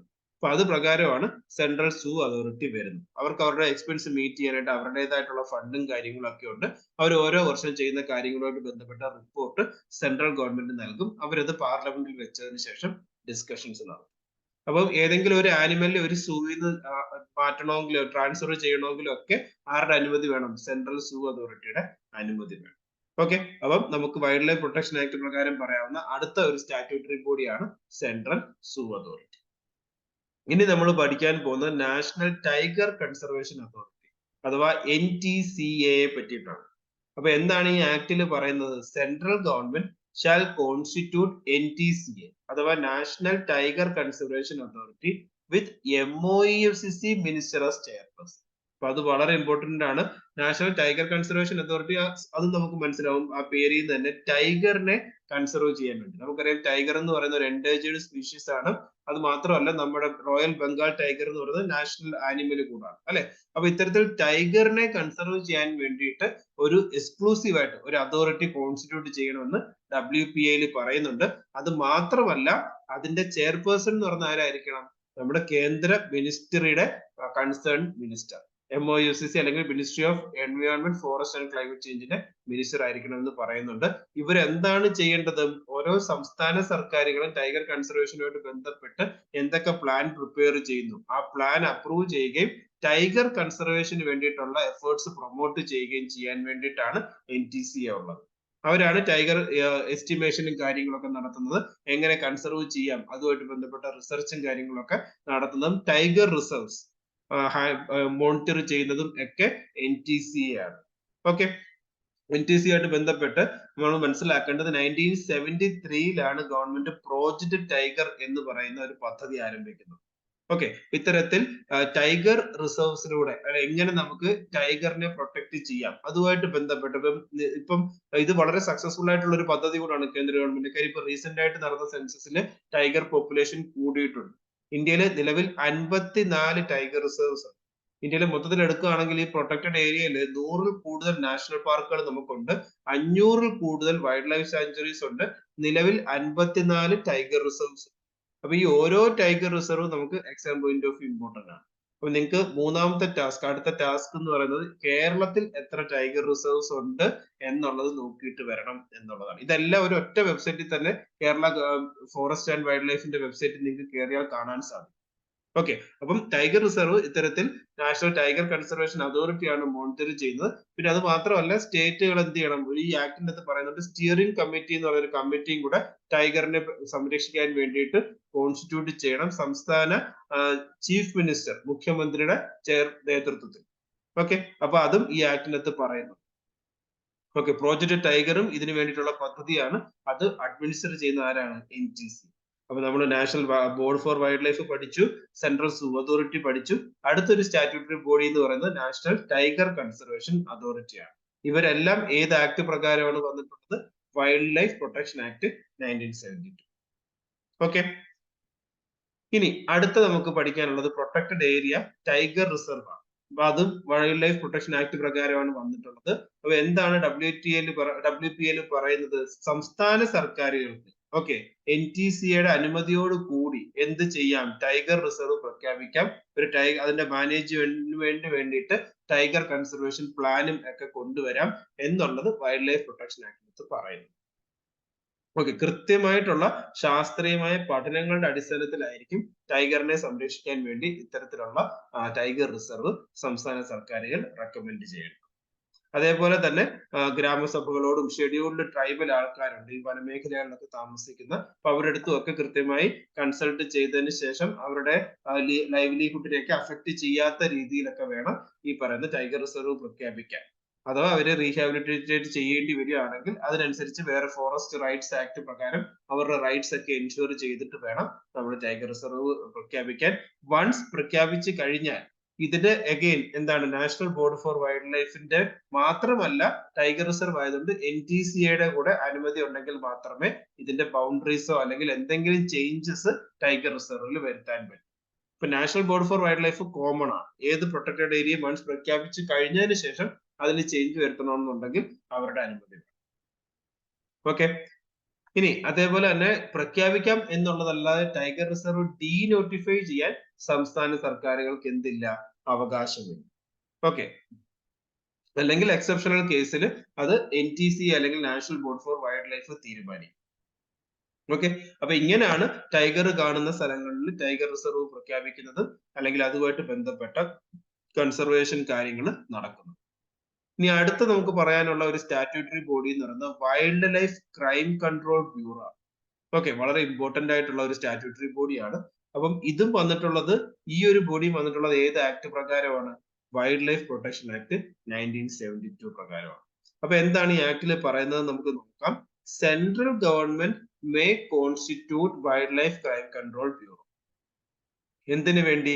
To collect intelligence related to organised wild life crime and to establish a centralised wild life crime data bank.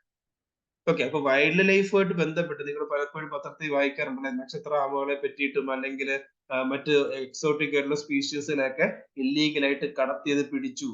അപ്പൊ ഇത്തരത്തിൽ ഇതുമായിട്ട് ബന്ധപ്പെട്ട ഇല്ലീഗലായിട്ടുള്ള വൈൽഡ് ലൈഫ് ക്രൈം തടയാനും അതുമായിട്ട് ബന്ധപ്പെട്ട ഇൻവെസ്റ്റിഗേഷൻ നടത്താനും ഒക്കെ വേണ്ടിയിട്ട് ഗവൺമെന്റിനെ അഡ്വൈസ് ചെയ്യാനും ഒക്കെ വേണ്ടിയിട്ട് ഒരു പുതിയൊരു അതോറിറ്റി അത് സെൻട്രൽ ഗവൺമെന്റ് കൊണ്ടുവരണം എന്ന് ഈ ആക്ടിൽ പരാമർശിക്കുന്നു. അങ്ങനെയാണ് wild life crime control bureau നിലവിൽ വരുന്നത്. അപ്പൊ ഇതൊക്കെ സ്റ്റാറ്റ്യൂട്ടറി ബോഡി എന്താണ്? Established under wild life protection act 1972 ആണ്. ഓക്കെ, അപ്പൊ ഇവരുടെ ഒരുപാട് ഇനിഷ്യേറ്റീവ്സും സ്കീമും ഉണ്ട്. പ്രോജക്ട് കൂർമ എന്നൊക്കെ പറഞ്ഞിട്ട് ടോട്ടോയ്സുകളെയൊക്കെ പ്രൊട്ടക്ട് ചെയ്യാൻ വേണ്ടിയിട്ടുള്ള സ്കീമുണ്ട്. അതൊക്കെ നമ്മൾ കറണ്ട് അഫയേഴ്സിൽ വരുമ്പോൾ എക്സാം പോയിന്റ് ഓഫ് വ്യൂ നോക്കേണ്ടതായിട്ടുണ്ട്. ഓക്കെ, ഇനി അപ്പൊ ഇത്രയും പ്രൊട്ടക്റ്റഡ് ഏരിയാസിനെ പറ്റി നമ്മൾ പറഞ്ഞു. ഇനി മറ്റ് ഇമ്പോർട്ടന്റ് ആയിട്ടുള്ള എന്തൊക്കെ പ്രൊവിഷൻസ് ആണ് വൈൽഡ് ലൈഫ് പ്രൊട്ടക്ഷൻ ആക്ടിൽ പരാമർശിക്കുന്നത് എന്ന് നമുക്ക് നോക്കാം. നമ്മൾ ഓൾറെഡി പറഞ്ഞു, ഡയറക്ടർ ഓഫ് വൈൽഡ് ലൈഫ് പ്രിസർവേഷനെ അപ്പോയിന്റ് ചെയ്യേണ്ടത് സെൻട്രൽ ഗവൺമെന്റ് ആണെന്ന് പറയുന്നുണ്ട്. ചീഫ് വൈൽഡ് ലൈഫ് വാർഡനെ അപ്പോയിന്റ് ചെയ്യേണ്ടത് സ്റ്റേറ്റ് ഗവൺമെന്റ് ആണെന്ന് പറയുന്നുണ്ട്. പിന്നെ നമ്മൾ സ്റ്റേറ്റ് ഗവൺമെന്റുകൾ മാത്രമല്ല, സെൻട്രൽ ഗവൺമെന്റ് ചില പ്രത്യേക സാഹചര്യത്തിൽ wild life sanctuary national park പ്രഖ്യാപിക്കാം എന്ന് നമ്മൾ പറഞ്ഞു. ഇനി ഓൾറെഡി നമ്മൾ പറയാത്ത മറ്റൊരു ചെറിയൊരു വാക്കുണ്ട്, വളരെ ഇമ്പോർട്ടന്റ് ആയിട്ടുള്ള ഒരു വാക്ക്, വെർമിൻ. ഓക്കെ, അപ്പം ഈ ആക്ടിൽ പരാമർശിക്കുന്നത് വെർമിൻ എന്ന് പറഞ്ഞു കഴിഞ്ഞാൽ ഇത്തരത്തിൽ ക്രോപ്സ് കൃഷിനാശം വരുത്തുന്നതും അല്ലെങ്കിൽ അസുഖങ്ങൾ പരത്തുന്നതുമായിട്ടുള്ള ചെറിയ ചെറിയ ആനിമൽസിനെയാണ് വെർമിൻ എന്ന് ഉദ്ദേശിക്കുന്നത്. അപ്പൊ എന്താണ് വൈൽഡ് ലൈഫ് പ്രൊട്ടക്ഷൻ ആക്ട് പറയുന്നത്? ഒരു സ്പീഷീസിനെ, ഒരു വൈൽഡ് ആനിമലെ വെർമിൻ ആയിട്ട് പ്രഖ്യാപിക്കാം. ആർക്ക്? Central government for any area and specified time. അപ്പം എത്ര നാളത്തേക്ക് അല്ലെങ്കിൽ ഏത് സ്ഥലത്തേക്കാണ് ഒരു സ്പീഷീസിനെ വെർമിനായിട്ട് പ്രഖ്യാപിക്കേണ്ടത് എന്നുള്ളതും സെൻട്രൽ ഗവൺമെന്റിന് തീരുമാനിക്കാം. അപ്പൊ ഇത്തരത്തിൽ ഇപ്പൊ ഉദാഹരണം കേരളത്തിലെ നിപ്പ അസുഖം പരത്തിയപ്പോ നമ്മൾ എന്താണ്, ബാറ്റ് അല്ലെ, നമ്മൾ വെർമിൻ ആയതുകൊണ്ട് തന്നെ അതിനെ കൊല്ലുന്നതിന് പ്രശ്നമില്ലായിരുന്നു. അപ്പൊ നമ്മൾ എന്തൊക്കെയാണ് വെർമിൻ കാറ്റഗറിയിൽ ഉള്ളത് സ്പീഷീസ് എന്നുള്ളത് നമുക്ക് ഇനി അങ്ങോട്ട് പറയാം. അത്തരത്തിലുള്ള കേന്ദ്ര ഗവൺമെന്റ് പ്രഖ്യാപിച്ച സ്പീഷീസുകളൊക്കെ ഒരു പ്രത്യേക ഷെഡ്യൂളിൽ ഉൾപ്പെടുത്തിയിരുന്നു.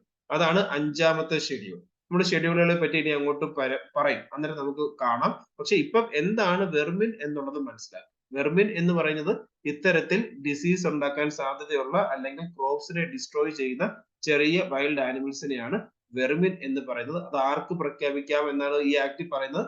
സെൻട്രൽ ഗവൺമെന്റിനെ ഡിക്ലെയർ ചെയ്യും.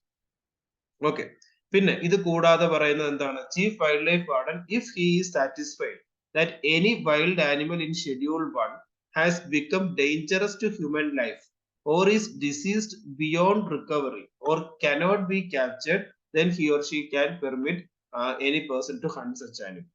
ഓക്കെ, അതായത് ഇപ്പൊ പുലിമുരുകനിലൊക്കെ നിങ്ങൾ കാണുന്നുണ്ട് അല്ലെ, മാൻ ഈറ്റർ ആയിട്ടുള്ള പുലിയെ വധിക്കുന്നു അല്ലെങ്കിൽ അതിനുള്ള പെർമിഷൻ കിട്ടുന്നു. അപ്പൊ അത് എന്ത് കേസിലാണ്? ഈ ആക്ടിന്റെ അത് പറയുന്നുണ്ട്, ചീഫ് വൈൽഡ് ലൈഫ് വാർഡന് ഏറ്റവും ഷെഡ്യൂൾ പ്രൊട്ടക്ഷൻ ഉള്ള സ്പീഷീസിൽ ഉൾപ്പെടുത്തിയിരിക്കുന്നതാണ് ഷെഡ്യൂൾ 1. ഓക്കെ, അപ്പൊ ഈവൻ അതിലുള്ള ആണെങ്കിൽ പോലും ഏതെങ്കിലും ഒരു ആനിമൽ മനുഷ്യന് ഏറ്റവും ഹാർംഫുൾ ആയിട്ടുള്ള ലെവലിൽ അല്ലെങ്കിൽ മാനേറ്റർ ഒക്കെ ആയിട്ട് നിൽക്കുകയാണ്, അല്ലെങ്കിൽ അതിനെ റിക്കവർ ചെയ്യാവുന്നതിനും അപ്പുറം അത് അസുഖമായിട്ട് എന്തെങ്കിലും നിൽക്കുകയാണ്, ഇങ്ങനത്തെയൊക്കെയുള്ള പ്രത്യേക സാഹചര്യത്തിൽ അതിനെ വധിക്കാനുള്ള നിർദ്ദേശം അല്ലെങ്കിൽ പെർമിഷൻ ആർക്ക് നൽകാം? ചീഫ് വൈൽഡ് ലൈഫ് വാർഡന് നൽകാം എന്ന് ഈ ഒരു ആക്ടിനകത്താണ് പരാമർശിക്കുന്നത്. ഓക്കെ, അതേപോലെ തന്നെ മോഹൻലാലുമായിട്ട് ബന്ധപ്പെട്ട ആനക്കൊമ്പിന്റെ കേസൊക്കെ നിങ്ങൾ പത്രത്തിൽ വായിച്ചിട്ടുണ്ടോ? അപ്പൊ ഇത്തരത്തിൽ വൈൽഡ് ആനിമൽസിന്റെ എന്തെങ്കിലും ഒരു ട്രോഫി എന്നാണ് നമ്മൾ പറയാ, അല്ലെങ്കിൽ ആർട്ടിക്കിൾ എന്നാണ് നമ്മൾ പറയാ. അത്തരത്തിലുള്ള കാര്യങ്ങൾ ഓണർഷിപ്പ് വെക്കണമെന്നുണ്ടെങ്കിലും ചീഫ് വൈൽഡ് ലൈഫ് വാർഡന്റെ അനുമതിയോടുകൂടി അല്ലെങ്കിൽ അതിന്റെ ഓണർഷിപ്പ് റൈറ്റ്സിന്റെ സർട്ടിഫിക്കറ്റ് നമ്മൾ ആരുടെ അടുത്താണ് വാങ്ങിക്കേണ്ടത്? ചീഫ് വൈൽഡ് ലൈഫ് വാർഡന്റെ അടുത്താണ് വാങ്ങിക്കേണ്ടത്. ഇത്തരത്തിലുള്ള കാര്യങ്ങളൊക്കെ ചെയ്തില്ല എന്നുണ്ടെങ്കിൽ അത് ഇല്ലീഗലാണ്. മനസ്സിലായോ? അപ്പൊ ഇതൊക്കെ പരാമർശിക്കുന്ന ഏറ്റവും ബേസിക് ആയിട്ടുള്ള എന്നാൽ ഏറ്റവും ഇമ്പോർട്ടന്റ് ആയിട്ടുള്ള ആക്ട് ആണ് ഇത്, wild life protection act 1972. Okay, അപ്പൊ ഇത്രയും പറഞ്ഞ കാര്യങ്ങൾ എല്ലാവർക്കും ക്ലിയർ ആണ് എന്ന് വിചാരിക്കുന്നു. ഇനി നമുക്ക് അഡീഷണൽ ആയിട്ട് നോക്കേണ്ട ഒരു കാര്യം എന്ന് പറയാം, നമ്മൾ പറഞ്ഞു മേജർ ആയിട്ട് വൈൽഡ് ലൈഫ് പ്രൊട്ടക്ഷൻ ആക്ട് പ്രകാരം വന്നിട്ടുള്ള ഇമ്പോർട്ടന്റ് ഔട്ട്കംസിന്റെ അകത്ത് നമ്മൾ ഇത്രയും സ്റ്റാറ്റ്യൂട്ടറി ബോഡീസ് പറഞ്ഞു. അതിനോടൊപ്പം നമ്മൾ പറഞ്ഞു ഒരു 6 ഷെഡ്യൂളിനെ പറ്റി പരാമർശിക്കുന്നു എന്ന് പറഞ്ഞു അല്ലെ. അത് ഏതൊക്കെ എന്നുള്ളതാണ് നമ്മൾ ഇനി പറയാൻ. അപ്പൊ എന്താണ് ഷെഡ്യൂൾ? ഷെഡ്യൂൾ എന്ന് പറയുന്നത് നോർമലി നമുക്ക് പറയാവുന്നത് ഇത്തരത്തിൽ ഗസറ്റിന്റെ ഒരു ആക്ടിന്റെ ഡീറ്റെയിൽസ് പബ്ലിഷ് ചെയ്യുമ്പോൾ ടുവേർഡ്സ് എൻഡ് കുറച്ച് അഡീഷണൽ ആയിട്ടുള്ള കാര്യങ്ങൾ പരാമർശിക്കും. ഓക്കെ, അപ്പൊ അതിനെയാണ് നോർമലി ഒരു ഷെഡ്യൂൾ എന്ന് പറയാം. ഇപ്പൊ കോൺസ്റ്റിറ്റ്യൂഷൻ ആണെങ്കിലും ലാസ്റ്റിൽ കുറച്ച് കാര്യങ്ങൾ അഡീഷണൽ ആയിട്ട് 12 ഭാഗങ്ങളായിട്ട് കൊടുത്തിരിക്കുന്നു. അതിനെയാണ് നമ്മൾ 12 ഷെഡ്യൂൾ എന്ന് വിളിക്കുന്നത്. അപ്പൊ അതുപോലെ തന്നെ വൈൽഡ് ലൈഫ് പ്രൊട്ടക്ഷൻ ആക്ടിനകത്തും ഒരു 6 ഷെഡ്യൂളുകളായിട്ട് ഓരോ സ്പീഷീസിനെ എങ്ങനെ പ്രൊട്ടക്ട് ചെയ്യണം, അതിനെ പ്രൊട്ടക്ട് ചെയ്യേണ്ട അളവനുസരിച്ച്, ഉദാഹരണം ഷെഡ്യൂൾ 1 ആണെങ്കിൽ ഏറ്റവും കൂടുതൽ പ്രൊട്ടക്ഷൻ വേണ്ടുന്ന സ്പീഷീസ്, ഷെഡ്യൂൾ 2 ആണെങ്കിൽ അതിലും കുറവ്, ഷെഡ്യൂൾ 3 ആണെങ്കിൽ അതിലും കുറവ്, അങ്ങനെ ഒരു 6 ഷെഡ്യൂളുകളായിട്ട് ഡിഫറെന്റ് സ്പീഷീസുകളെ എങ്ങനെ പ്രൊട്ടക്ട് ചെയ്യണം എന്നത് പരാമർശിക്കുന്നു.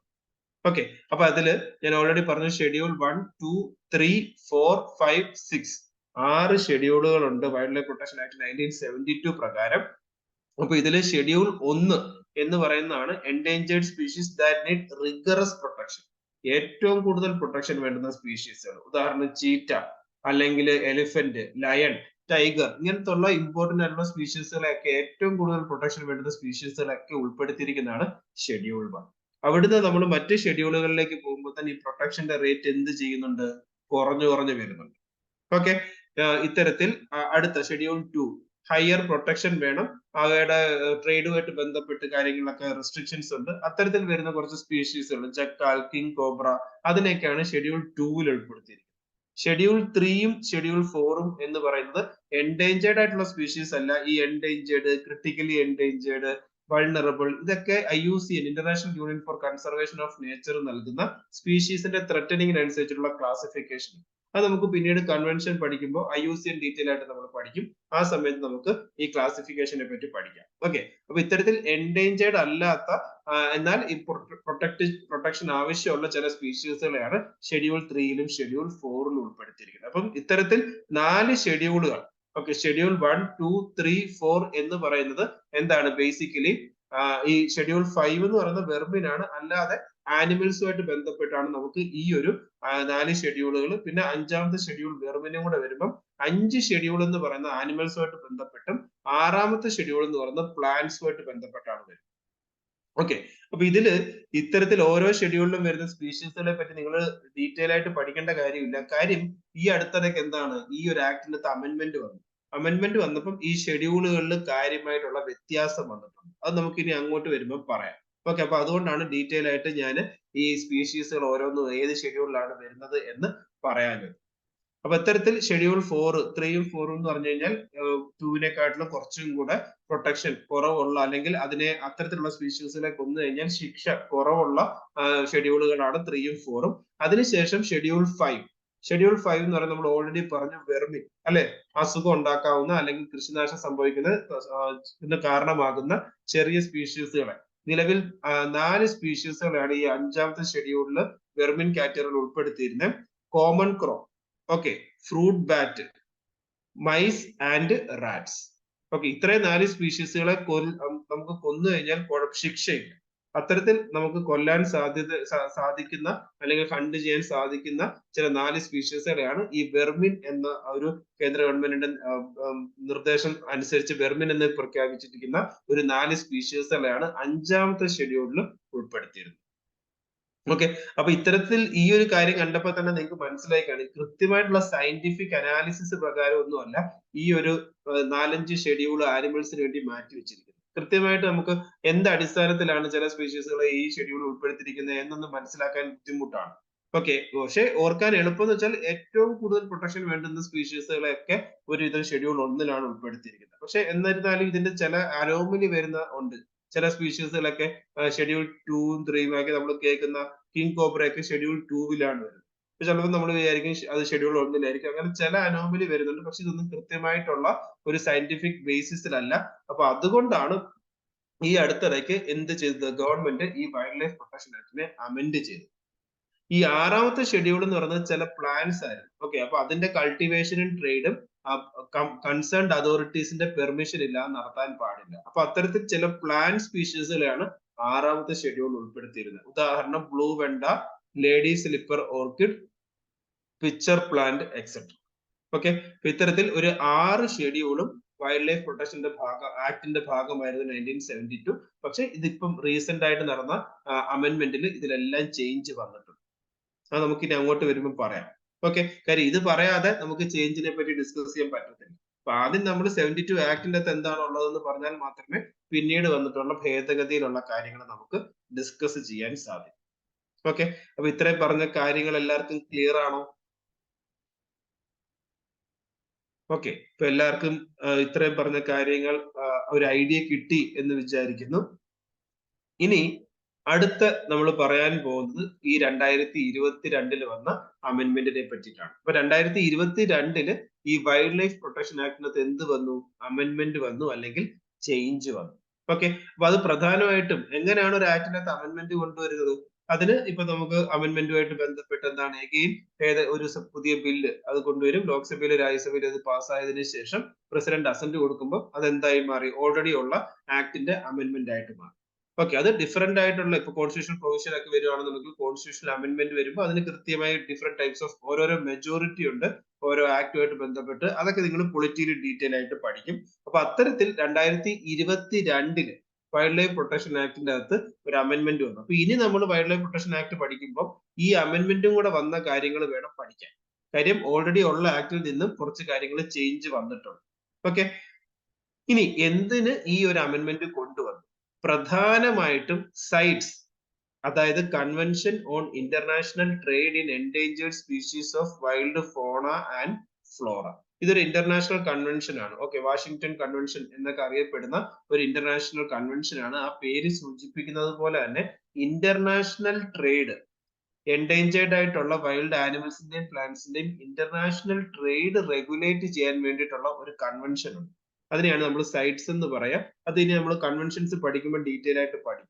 ഇത്തരത്തിൽ സൈറ്റ്സിന്റെ ഭാഗമായിട്ടും അവര് അപ്പൻഡിക്സ് 1, അപ്പൻഡിക്സ് 2, അപ്പൻഡിക്സ് 3 ഇങ്ങനെ 3 അപ്പൻഡിക്സ് ആയിട്ട് നമ്മുടെ വൈൽഡ് ലൈഫ് പ്രൊട്ടക്ഷൻ ആയിട്ടുള്ള ഷെഡ്യൂളിന് സമാനമായിട്ട് 3 അപ്പൻഡിക്സിലായിട്ട് ഓരോ സ്പീഷീസുകളെ പ്രൊട്ടക്ട് ചെയ്യേണ്ടതിനെ ക്ലാസിഫൈ ചെയ്തിട്ടുണ്ട്.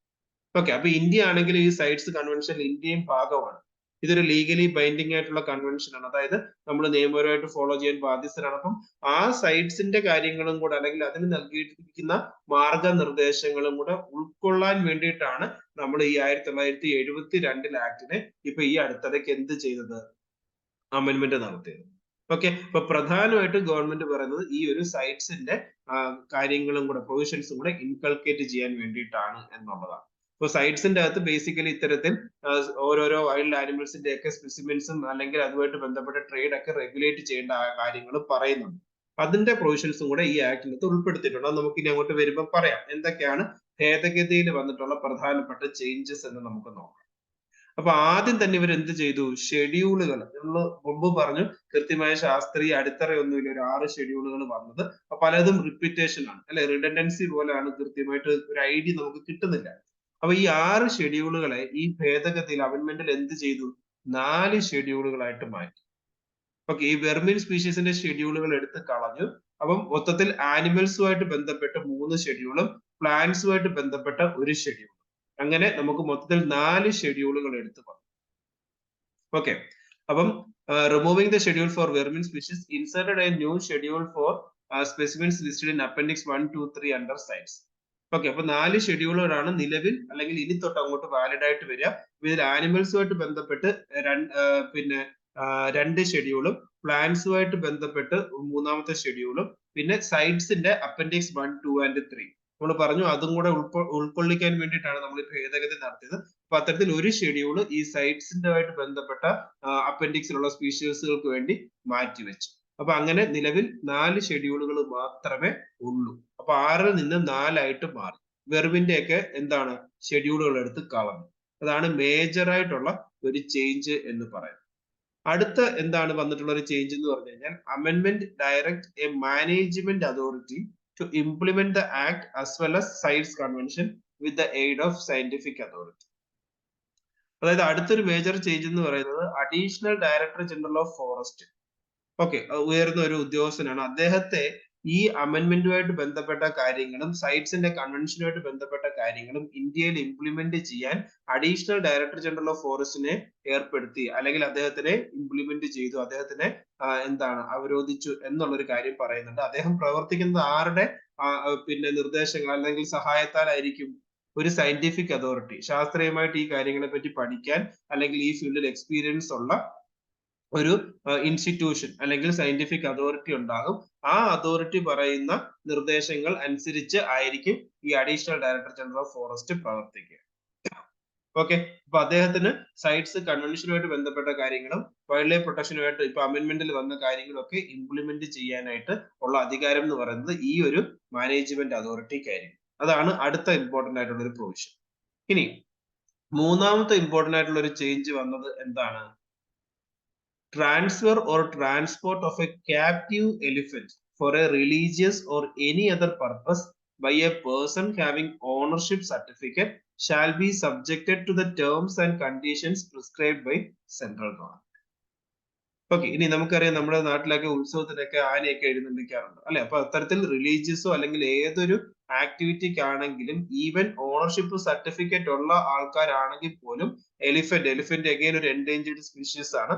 അപ്പൊ അതിനെയൊക്കെ ഉപയോഗിക്കുകയാണ്, ട്രാൻസ്പോർട്ട് ചെയ്യുകയാണ് എന്നുണ്ടെങ്കിൽ കേന്ദ്ര ഗവൺമെന്റ് ഇത്തരത്തിൽ എന്തൊക്കെ മാർഗനിർദ്ദേശങ്ങൾ മുന്നോട്ട് വെച്ചിട്ടുണ്ടോ അതൊക്കെ കൃത്യമായി ഫോളോ ചെയ്യാൻ ബാധ്യസ്ഥനാണ് എന്നും അമെന്റ്മെന്റിൽ പറയുന്നു. അതായത് കൃത്യമായി എന്താണ് ഒരു റെഗുലേഷൻ വരികയാണ്, ഇത്തരത്തിൽ മൃഗങ്ങളെ ഉത്സവങ്ങൾക്കും മറ്റ് എന്റർടൈൻമെന്റ് പരിപാടികൾക്കും ആക്ടിവിറ്റീസിനൊക്കെ ഉപയോഗിക്കാവുന്നതിന് റെസ്ട്രിക്ഷൻ വരുവാണ്. മറ്റൊരു കാര്യം എന്ന് പറയുന്നത് ഇൻവേസീവ് ഏലിയൻ സ്പീഷീസുമായിട്ട് ബന്ധപ്പെട്ടാണ്. അപ്പൊ എന്താണ് ഇൻവേസീവ് ഏലിയൻ സ്പീഷീസ്? നിങ്ങൾക്കറിയാം ഏലിയൻ എന്ന് വെച്ചാൽ എന്താണ്? നാച്ചുറൽ ആയിട്ട് ഒരു സ്ഥലത്ത് കാണപ്പെടാം. നമ്മൾ ബഹിരാകാശത്തൊക്കെ ഏലിയൻസ് ഉണ്ട് എന്ന് പറയാറുണ്ട്, ഭൂമിയിലോട്ട് വരുന്നത്. അപ്പൊ അതുപോലെ തന്നെ നാച്ചുറൽ ആയിട്ട് ഒരു ഏരിയയിൽ ഇല്ലാത്തതും മറ്റൊരു സ്ഥലത്ത് നിന്ന് ഈ ഏരിയയിലേക്ക് വരുന്നതുമായിട്ടുള്ള ആൾക്കാരെയാണ് നമ്മൾ ഏലിയൻ സ്പീഷീസ് എന്ന് പറയാം. അവരെന്തായി മാറാം? ചിലപ്പോൾ ഇൻവേസീവ് ആയിട്ട് മാറാം. ഓക്കെ, അതായത് പ്ലാന്റ് ഓർ ആനിമൽ സ്പീഷീസ് ഇന്ത്യയിലെ നേറ്റീവ് അല്ലാത്തത്. ഉദാഹരണം ഇപ്പൊ നമുക്ക് പറയാവുന്ന ആഫ്രിക്കൻ ഒച്ച്, അതിവിടെ കൃഷിനാശം ഭയങ്കരമായിട്ട് സംഭവിപ്പിക്കുന്നു, കാരണമാകുന്നു ഒക്കെ നമ്മൾ പത്രത്തിൽ വായിക്കാറുണ്ട്. ഇപ്പൊ നാച്ചുറൽ ആയിട്ട് നമ്മുടെ ഒരു ആവാസ വ്യവസ്ഥയിൽ ഇല്ലാത്ത സ്പീഷീസ് ആണ് ഇത് ഈ ആഫ്രിക്കൻ ഒച്ച് എന്ന് പറയുന്നത്. അത് പല കാരണങ്ങൾ കൊണ്ട് ഇന്ത്യയിൽ എത്തുകയും അത് പക്ഷെ എന്ത് സംഭവിക്കുന്നു, അത് ഇവിടെ പ്രചരണം നടത്തുകയും അല്ലെങ്കിൽ അത് റീപ്രൊഡക്ഷൻ നടത്തി പ്രൊലിഫറേഷൻ നടത്തി അത് നമ്പേഴ്സ് ക്രമാതീതമായി കൂടുന്നു. അപ്പൊ ഇവിടെ നാച്ചുറൽ ആയിട്ട് നമ്മുടെ ഈ എക്കോസിസ്റ്റത്തിൽ ഉണ്ടായിരുന്ന സ്പീഷീസുകളുടെ ലൈഫിനെ അത് അഫക്ട് ചെയ്യാൻ തുടങ്ങി. ഓക്കെ, അപ്പൊ അത്തരത്തിൽ അത് ഇൻവേസീവ് ആയിട്ട് മാറി. ഓക്കെ, അങ്ങനെ ഏലിയൻ സ്പീഷീസുകൾ ഇൻവേസീവ് ആകുന്നതുമായിട്ട് ബന്ധപ്പെട്ട് അല്ലെങ്കിൽ ഇൻവേസീവ് ആയിട്ടുള്ള ഏലിയൻ സ്പീഷീസ് ഉണ്ടെങ്കിൽ അവയുടെ ഇമ്പോർട്ടും ട്രേഡും പൊസഷനും ഒക്കെ സെൻട്രൽ ഗവൺമെന്റിന് റെഗുലേറ്റ് ചെയ്യാം എന്നും ഈ ഒരു ഭേദഗതിയിൽ പരാമർശിക്കുന്നുണ്ട് അല്ലെങ്കിൽ അമെന്റ്മെന്റിൽ വരുന്നുണ്ട്. ഓക്കെ, ഇനി മറ്റൊരു കാര്യം കൺസർവേഷൻ റിസർവുമായിട്ട് ബന്ധപ്പെട്ടാണ്. നമ്മൾ എന്താണ് കൺസർവേഷൻ റിസർവ് എന്ന് പറയുന്നത്? നാഷണൽ പാർക്ക് അല്ലെങ്കിൽ വൈൽഡ് ലൈഫ് സാങ്ച്വറിയുടെ പെരിഫറിയിൽ അല്ലെങ്കിൽ അഡ്ജസന്റ് ആയിട്ട് നമുക്ക് സ്റ്റേറ്റ് ഗവൺമെന്റുകൾക്ക് കൺസർവേഷൻ റിസർവ് പ്രഖ്യാപിക്കാം. ബിയേഴ്സ് കൺസർവേഷൻ റിസർവ് ഒക്കെ നമ്മൾ ഉദാഹരണമായിട്ട് പറഞ്ഞിരുന്നു. ഈ ഒരു അമെന്റ്മെന്റിൽ എന്താണ് വന്നിട്ടുള്ളത്? സെൻട്രൽ ഗവൺമെന്റിനും കൺസർവേഷൻ റിസർവ് പ്രഖ്യാപിക്കാം എന്ന് പറയുന്നു. ഇതുവരെ സ്റ്റേറ്റ് ഗവൺമെന്റ് എന്നുള്ളതായിരുന്നു പറഞ്ഞിട്ട്, ഇനി സെൻട്രൽ ഗവൺമെന്റിനും കൺസർവേഷൻ റിസർവ് പ്രഖ്യാപിക്കാം. ഓക്കെ, ഞാൻ ഈ ബ്രാക്കറ്റിൽ ഓരോരോ പോയിന്റ് ആയിട്ട് കൊടുത്തിരിക്കുന്നതെന്ന് വെച്ച് കഴിഞ്ഞാൽ നിങ്ങൾക്ക് ഇപ്പൊ റീസെന്റ് ആയിട്ട് വന്ന ഭേദഗതി അമെന്റ്മെന്റ് അഗൈൻ ഗൂഗിളിൽ സെർച്ച് ചെയ്ത് കഴിഞ്ഞാൽ ഗസറ്റിൽ പബ്ലിഷ് ചെയ്തേക്കുന്നത് കാണാം. അപ്പൊ അതിൽ ഓരോരോ പോയിന്റുകൾ ഞാൻ ബ്രാക്കറ്റിൽ കൊടുത്തു എന്നുള്ളതേ ഉള്ളൂ. ഓക്കെ, ഇനി മറ്റൊരു കാര്യം പറയുന്നത് amendment provides for any person to voluntarily surrender any captive animals or animal products to the chief wild life warden. ഇനി ആരെങ്കിലും ഒരാള് എന്തെങ്കിലും ഈ പറയുന്ന ക്യാപ്റ്റീവ് ആയിട്ട് ആനിമൽസിനെ ക്യാപ്റ്റീവ് ചെയ്യുകയോ അല്ലെങ്കിൽ ആനിമൽസുമായിട്ട് ബന്ധപ്പെട്ട പ്രോഡക്ട്സോ കയ്യിൽ വെച്ചിട്ടുണ്ട് എന്നുണ്ടെങ്കിൽ അമെന്റ്മെന്റിൽ പറയുന്നുണ്ട് നിങ്ങൾ അത് ആർക്ക് സബ്മിറ്റ് ചെയ്യുക? സറണ്ടർ ചെയ്യുക, ചീഫ് വൈൽഡ് ലൈഫ് വാർഡന് സറണ്ടർ ചെയ്യുക. ഓക്കെ, പിന്നെ പ്രധാനമായിട്ട് മറ്റൊരു കാര്യം എന്താണ് അമെന്റ്മെന്റിൽ വന്നിരിക്കുന്നത്? ഏകദേശം 25,000 വരെ ആയിരുന്നു നേരത്തെ വൈൽഡ് ലൈഫ് പ്രൊട്ടക്ഷൻ ആക്ടിന്റെ പ്രൊവിഷൻസ് വയലേറ്റ് ചെയ്താലുള്ള ഫൈൻ. അത് എന്താണ്? ഒരു 4 ഇരട്ടി കൂട്ടി 1 ലക്ഷമാക്കി ഫൈൻ എന്ന് പറയുന്നു. അപ്പൊ ഈ വൈൽഡ് ലൈഫ് പ്രൊട്ടക്ഷൻ ആക്ടുമായിട്ട് ബന്ധപ്പെട്ട കാര്യങ്ങൾ നമ്മൾ ഫോളോ ചെയ്തില്ല എന്നുണ്ടെങ്കിൽ നിങ്ങൾക്ക് എന്താണ് ഇത്തരത്തിൽ ഫൈൻ അടയ്ക്കേണ്ടതായിട്ട് വരും, 1 ലക്ഷം രൂപ മിനിമം.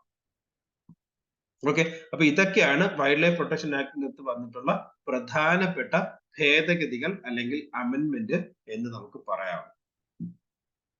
ക്ലിയർ ആണോ? ഇപ്പൊ നിങ്ങൾക്ക് ഒരു ഐഡിയ കിട്ടിക്കാണും എന്താണ് വൈൽഡ് ലൈഫ് പ്രൊട്ടക്ഷൻ ആക്ട് 1972 അതിൽ റീസെന്റ് ആയിട്ട് വന്നിട്ടുള്ള അമെന്റ്മെന്റുകൾ അല്ലെങ്കിൽ ഭേദഗതികൾ എന്താണ് എന്ന്.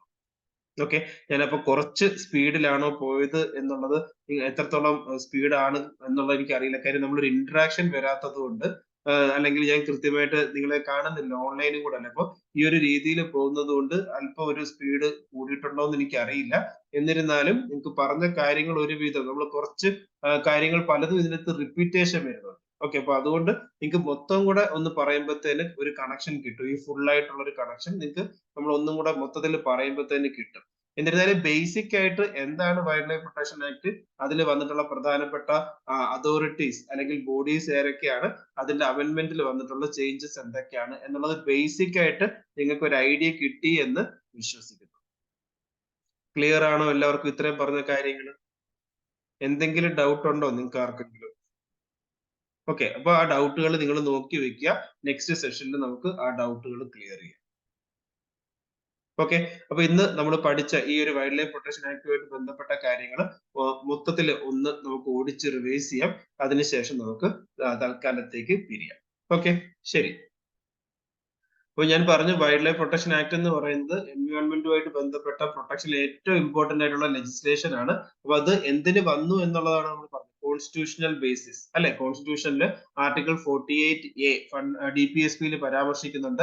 സ്റ്റേറ്റ് എന്ന് ഇവിടെ ഉദ്ദേശിക്കുന്നത് സംസ്ഥാന സർക്കാർ എന്നുള്ളതല്ല. നിങ്ങൾക്ക് അറിയാലോ പൊളിറ്റിക്കൽ സ്റ്റേറ്റിന്റെ ഡെഫിനിഷൻ എന്താണെന്നുള്ളത്. അപ്പൊ അത്തരത്തിൽ കേന്ദ്ര ഗവൺമെന്റിന് എന്ത് വേണം, എൻവയോൺമെന്റ് അല്ലെങ്കിൽ വൈൽഡ് ലൈഫും ഫോറസ്റ്റും കൺസർവ് ചെയ്യാൻ വേണ്ടിയിട്ട് അതിന് വേണ്ടിയിട്ടുള്ള കാര്യങ്ങൾ ചെയ്യാം അല്ലെങ്കിൽ ഇതിന് വേണ്ടിയിട്ടുള്ള കാര്യങ്ങൾ ചെയ്യണം എന്ന് കൺസേൺഡ് അതോറിറ്റീസിനെ ഡയറക്റ്റ് ചെയ്യുന്നതാണ് ആർട്ടിക്കിൾ 48A. അപ്പൊ അത് പ്രകാരമാണ് സെൻട്രൽ ഗവൺമെന്റ് എന്ത് ചെയ്തിട്ടുള്ളത്, ഈ ഒരു വൈൽഡ് ലൈഫ് പ്രൊട്ടക്ഷൻ ആക്ട് ഒക്കെ കൊണ്ടുവന്നിട്ടുള്ളത്. ഓക്കെ, പിന്നീട് നമുക്ക് പറയാവുന്നത് ആർട്ടിക്കിൾ 51A ആണ്. ഓക്കെ, ആർട്ടിക്കിൾ 51A എന്ന് പറയുന്നത് ഫണ്ടമെന്റൽ ഡ്യൂട്ടി ആണ്. ഈ ഫണ്ടമെന്റൽ ഡ്യൂട്ടിയിൽ എന്താണ് പറയുന്നത്? To protect and improve natural environment. നമ്മൾ ഓരോരുത്തരും ഓരോ സിറ്റിസിന്റെ ഉത്തരവാദിത്തമാണ് ഇത്തരത്തിൽ ഫോറസ്റ്റ്, വൈൽഡ് ലൈഫ്, നാച്ചുറൽ എൻവയോൺമെന്റും ഒക്കെ പ്രൊട്ടക്ട് ചെയ്യണം എന്നുള്ളത്. ഈ ഫോറസ്റ്റും വൈൽഡ് ലൈഫുമായിട്ട് ബന്ധപ്പെട്ട കാര്യങ്ങളൊക്കെ സെൻട്രൽ ഗവൺമെന്റും സ്റ്റേറ്റ് ഗവൺമെന്റും നിയമം ഉണ്ടാക്കാം. കാരണം ഇത് നമ്മുടെ കൺകറന്റ് ലിസ്റ്റിലാണ് കിടക്കുന്നത്. ഓക്കെ, അപ്പൊ ഇത്തരത്തിൽ ഈ ഒരു ആക്ട് ഗവൺമെന്റ് കൊണ്ടുവന്നു എന്നുള്ളതേ ഉള്ളൂ. ഈ ഒരു കാര്യങ്ങൾ ഇമ്പോർട്ടന്റ് ആണല്ലോ. കാര്യം നമുക്ക് ഇത് മാത്രമല്ല, ഇന്റർനാഷണൽ ലെവലിലാണെങ്കിൽ ഒരുപാട് ഒബ്ലിഗേഷൻസ് ഉണ്ട് അല്ലെ, സസ്റ്റൈനബിൾ ഡെവലപ്മെന്റുമായിട്ട് ബന്ധപ്പെട്ട കാര്യങ്ങളും SDG ഗോൾസും അല്ലെങ്കിൽ ഇങ്ങനത്തുള്ള കാര്യങ്ങളിലൊക്കെ നമുക്ക് ഇത്തരത്തിൽ ഈ ഒരു വികസന സുസ്ഥിരമായിട്ടുള്ള ഡെവലപ്മെന്റ് നടക്കണമെന്നുണ്ടെങ്കിൽ ബയോഡൈവേഴ്സിറ്റി സംരക്ഷിക്കേണ്ട ആവശ്യമുണ്ട്. അപ്പൊ ആ ഒരു കാര്യത്തിന് സ്പീഷീസുകളെ പ്രൊട്ടക്ട് ചെയ്യാൻ വേണ്ടിയിട്ട് വന്നിട്ടുള്ള എക്സ്ക്ലൂസീവ് ആയിട്ടുള്ള ഇമ്പോർട്ടന്റ് ആയിട്ടുള്ള ഒരു ലെജിസ്ലേഷൻ ആണ് wild life protection act. Okay, ഇനി വൈൽഡ് ലൈഫ് പ്രൊട്ടക്ഷൻ ആക്ടിന്റെ അകത്ത് ഇമ്പോർട്ടന്റ് ആയിട്ടുള്ള സ്പീഷീസുകളും അല്ലെങ്കിൽ ഇമ്പോർട്ടന്റ് ആയിട്ടുള്ള പ്രൊവിഷൻസ് എന്തൊക്കെ എന്നുള്ളതാണ് നമ്മൾ ഇനി പറയാൻ പോകുന്നത്. അത് നമ്മൾ ഒരു സംക്ഷിപ്തമായിട്ട് ഇവിടെ കൊടുത്തിട്ടുണ്ടായിരുന്നു. മേജർ ഔട്ട്കംസ്, അതായത് പ്രൊട്ടക്റ്റഡ് ഏരിയയുടെ അകത്ത് ഏതൊക്കെയാണ് വരുന്നത്? National park, wild life sanctuary, conservation reserve, community reserve and tiger reserve. അപ്പൊ ഇത്രയും പ്രൊട്ടക്റ്റഡ് ഏരിയസ് ഒക്കെ വൈൽഡ് ലൈഫ് പ്രൊട്ടക്ഷൻ ആക്ട് പ്രകാരമാണ് വരുന്നത്. Major institutions, national board for wild life, state board for wild life, central zoo authority, national tiger conservation authority, wild life crime control bureau. ഇത്തരത്തിലുള്ള statutory bodies ഒക്കെ വന്നിട്ടുള്ളത് ഏത് act പ്രകാരമാണ്? Wild life protection act. പിന്നെ important ആയിട്ടുള്ള office bearers, director of wild life preservation, chief wild life warden, ഇവരെ appoint ചെയ്യുന്നതുമായിട്ട് ബന്ധപ്പെട്ട കാര്യങ്ങൾ പരാമർശിക്കുന്നത് വൈൽഡ് ലൈഫ് പ്രൊട്ടക്ഷൻ ആക്ടിനകത്താണ്. പിന്നെ നമ്മൾ പറഞ്ഞു 1972 ആക്ടിനകത്ത് ഒരു 6 ഷെഡ്യൂളുകളെ പറ്റി പരാമർശിക്കുന്നുണ്ട്. ആനിമൽസിനെയും പ്ലാന്റ്സിനെയും ഒക്കെ പ്രൊട്ടക്ട് ചെയ്യേണ്ട ഒരു തോതനുസരിച്ച്. ഓക്കെ, ഇനി സെൻട്രൽ ഗവൺമെന്റിന് PM ചെയർപേഴ്സൺ ആയിട്ട് national board for wild life constitute ചെയ്യാം എന്ന് പരാമർശിക്കുന്നുണ്ട്. അതുപോലെ തന്നെ ഓരോരോ സംസ്ഥാനങ്ങൾക്കും സംസ്ഥാന മുഖ്യമന്ത്രി CM ചെയർപേഴ്സൺ ആയിട്ട് എന്ത് ചെയ്യാം? സ്റ്റേറ്റ് ബോർഡ് ഫോർ വൈൽഡ് ലൈഫും കോൺസ്റ്റിറ്റ്യൂട്ട് ചെയ്യാം. ഇവ എന്തായിരിക്കും ചെയ്യുക? സെൻട്രൽ ബോർഡാണെന്നുണ്ടെങ്കിൽ സെൻട്രൽ തലത്തിലും, സ്റ്റേറ്റ് ബോർഡ് ആണെങ്കിൽ സ്റ്റേറ്റ് തലത്തിലും വൈൽഡ് ലൈഫ് കൺസർവേഷനുമായിട്ട് ബന്ധപ്പെട്ട കാര്യങ്ങൾക്ക് ഗവൺമെന്റിനെ അഡ്വൈസ് ചെയ്യാം.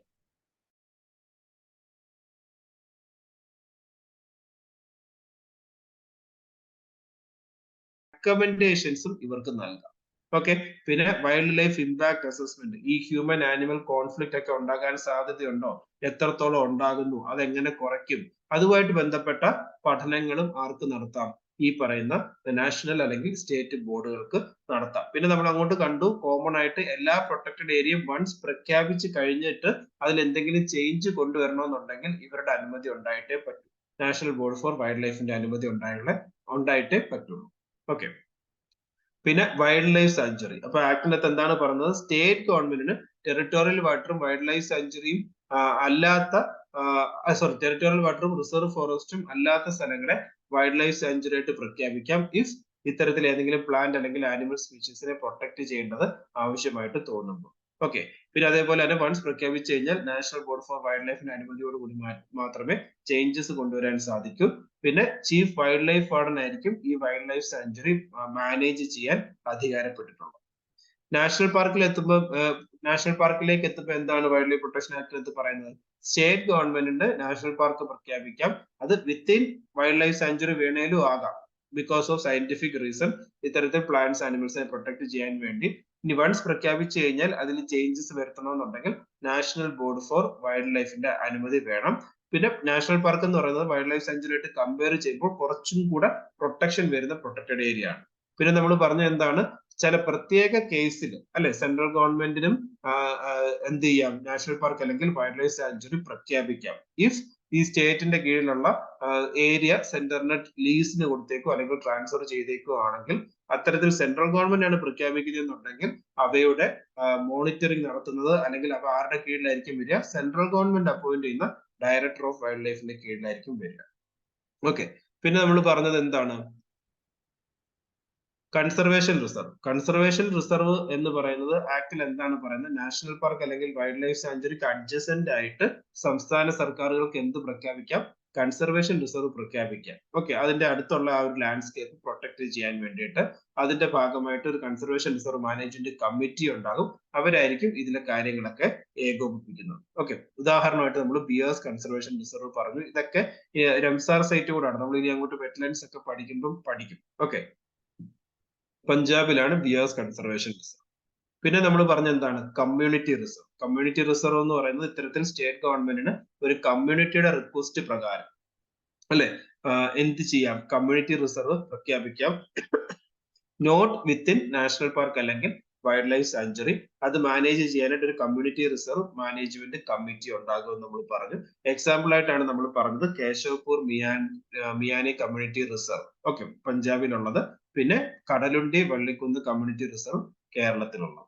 പിന്നെ സെൻട്രൽ സൂ അതോറിറ്റി ഒരു സ്റ്റാറ്റ്യൂട്ടറി ബോഡിയാണ്. ആക്ടിൽ എന്താണ് പറഞ്ഞത്, സെൻട്രൽ ഗവൺമെന്റിന് സൂ ആയിട്ട് ബന്ധപ്പെട്ട റെക്കഗ്നിഷൻ നൽകാനും അല്ലെങ്കിൽ ഈവൻ റെക്കഗ്നിഷൻ കളയാനും ഒക്കെ അധികാരമുള്ള ഒരു സെൻട്രൽ സൂ അതോറിറ്റിയെ കോൺസ്റ്റിറ്റ്യൂട്ട് ചെയ്യാം.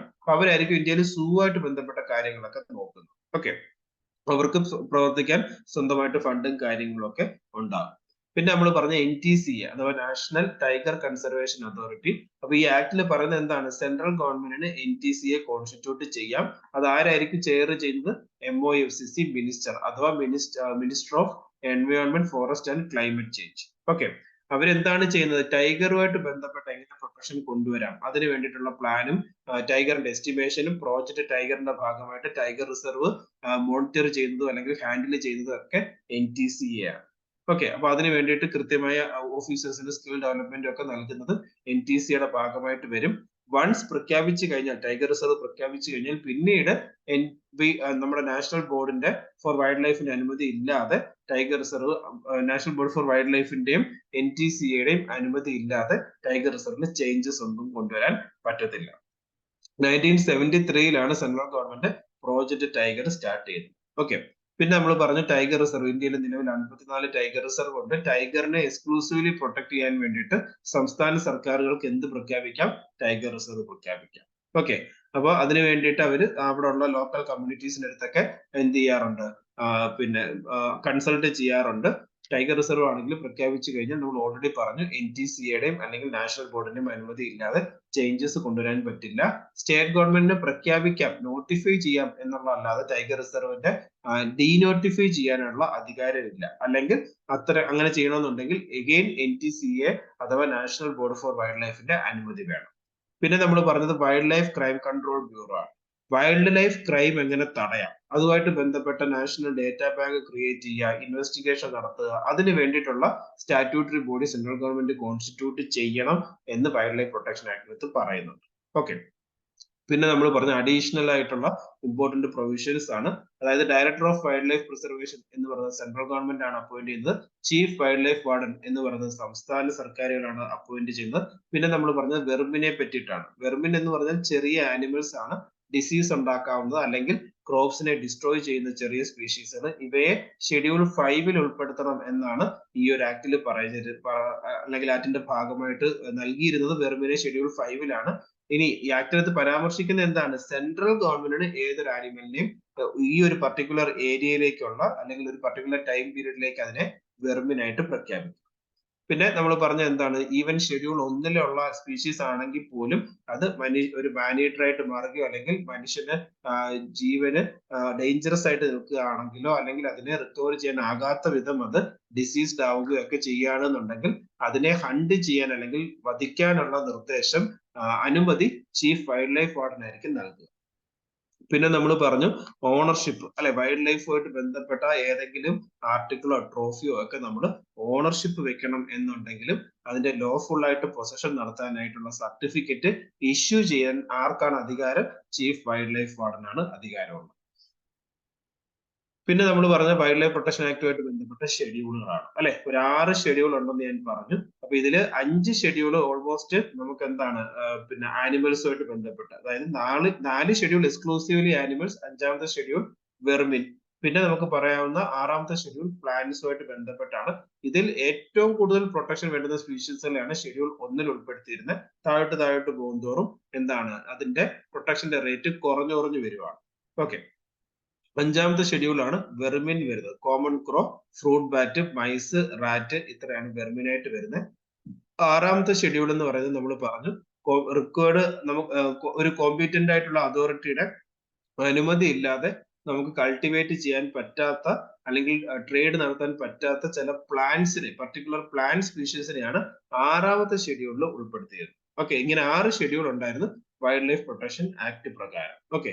ഈ ട്രോഫി എന്ന് ഉദ്ദേശിക്കുന്നത് ഏതെങ്കിലും ഒരു നമ്മൾ ആനിമലിന്റെ അല്ലെങ്കിൽ ഈവൻ വെർമിന്റെ ആണെങ്കിലും അതിന്റെ മൊത്തത്തിലുള്ള അല്ലെങ്കിൽ ചെറിയ സ്റ്റഫ് ചെയ്ത പാർട്ടുകളിലേക്കാണ് നമ്മൾ ഈ ട്രോഫി എന്ന് പറയുന്നത്. നിങ്ങൾ പഴയ ചില ബംഗ്ലാവുകളിൽ അല്ലെങ്കിൽ മ്യൂസിയത്തിലൊക്കെ പോകുമ്പോൾ കണ്ടിട്ടുണ്ടാവും ഇത്തരത്തിൽ സ്പീഷീസുകളെ സ്റ്റഫ് ചെയ്ത് വെച്ചിരിക്കുന്നത്. ഓക്കെ.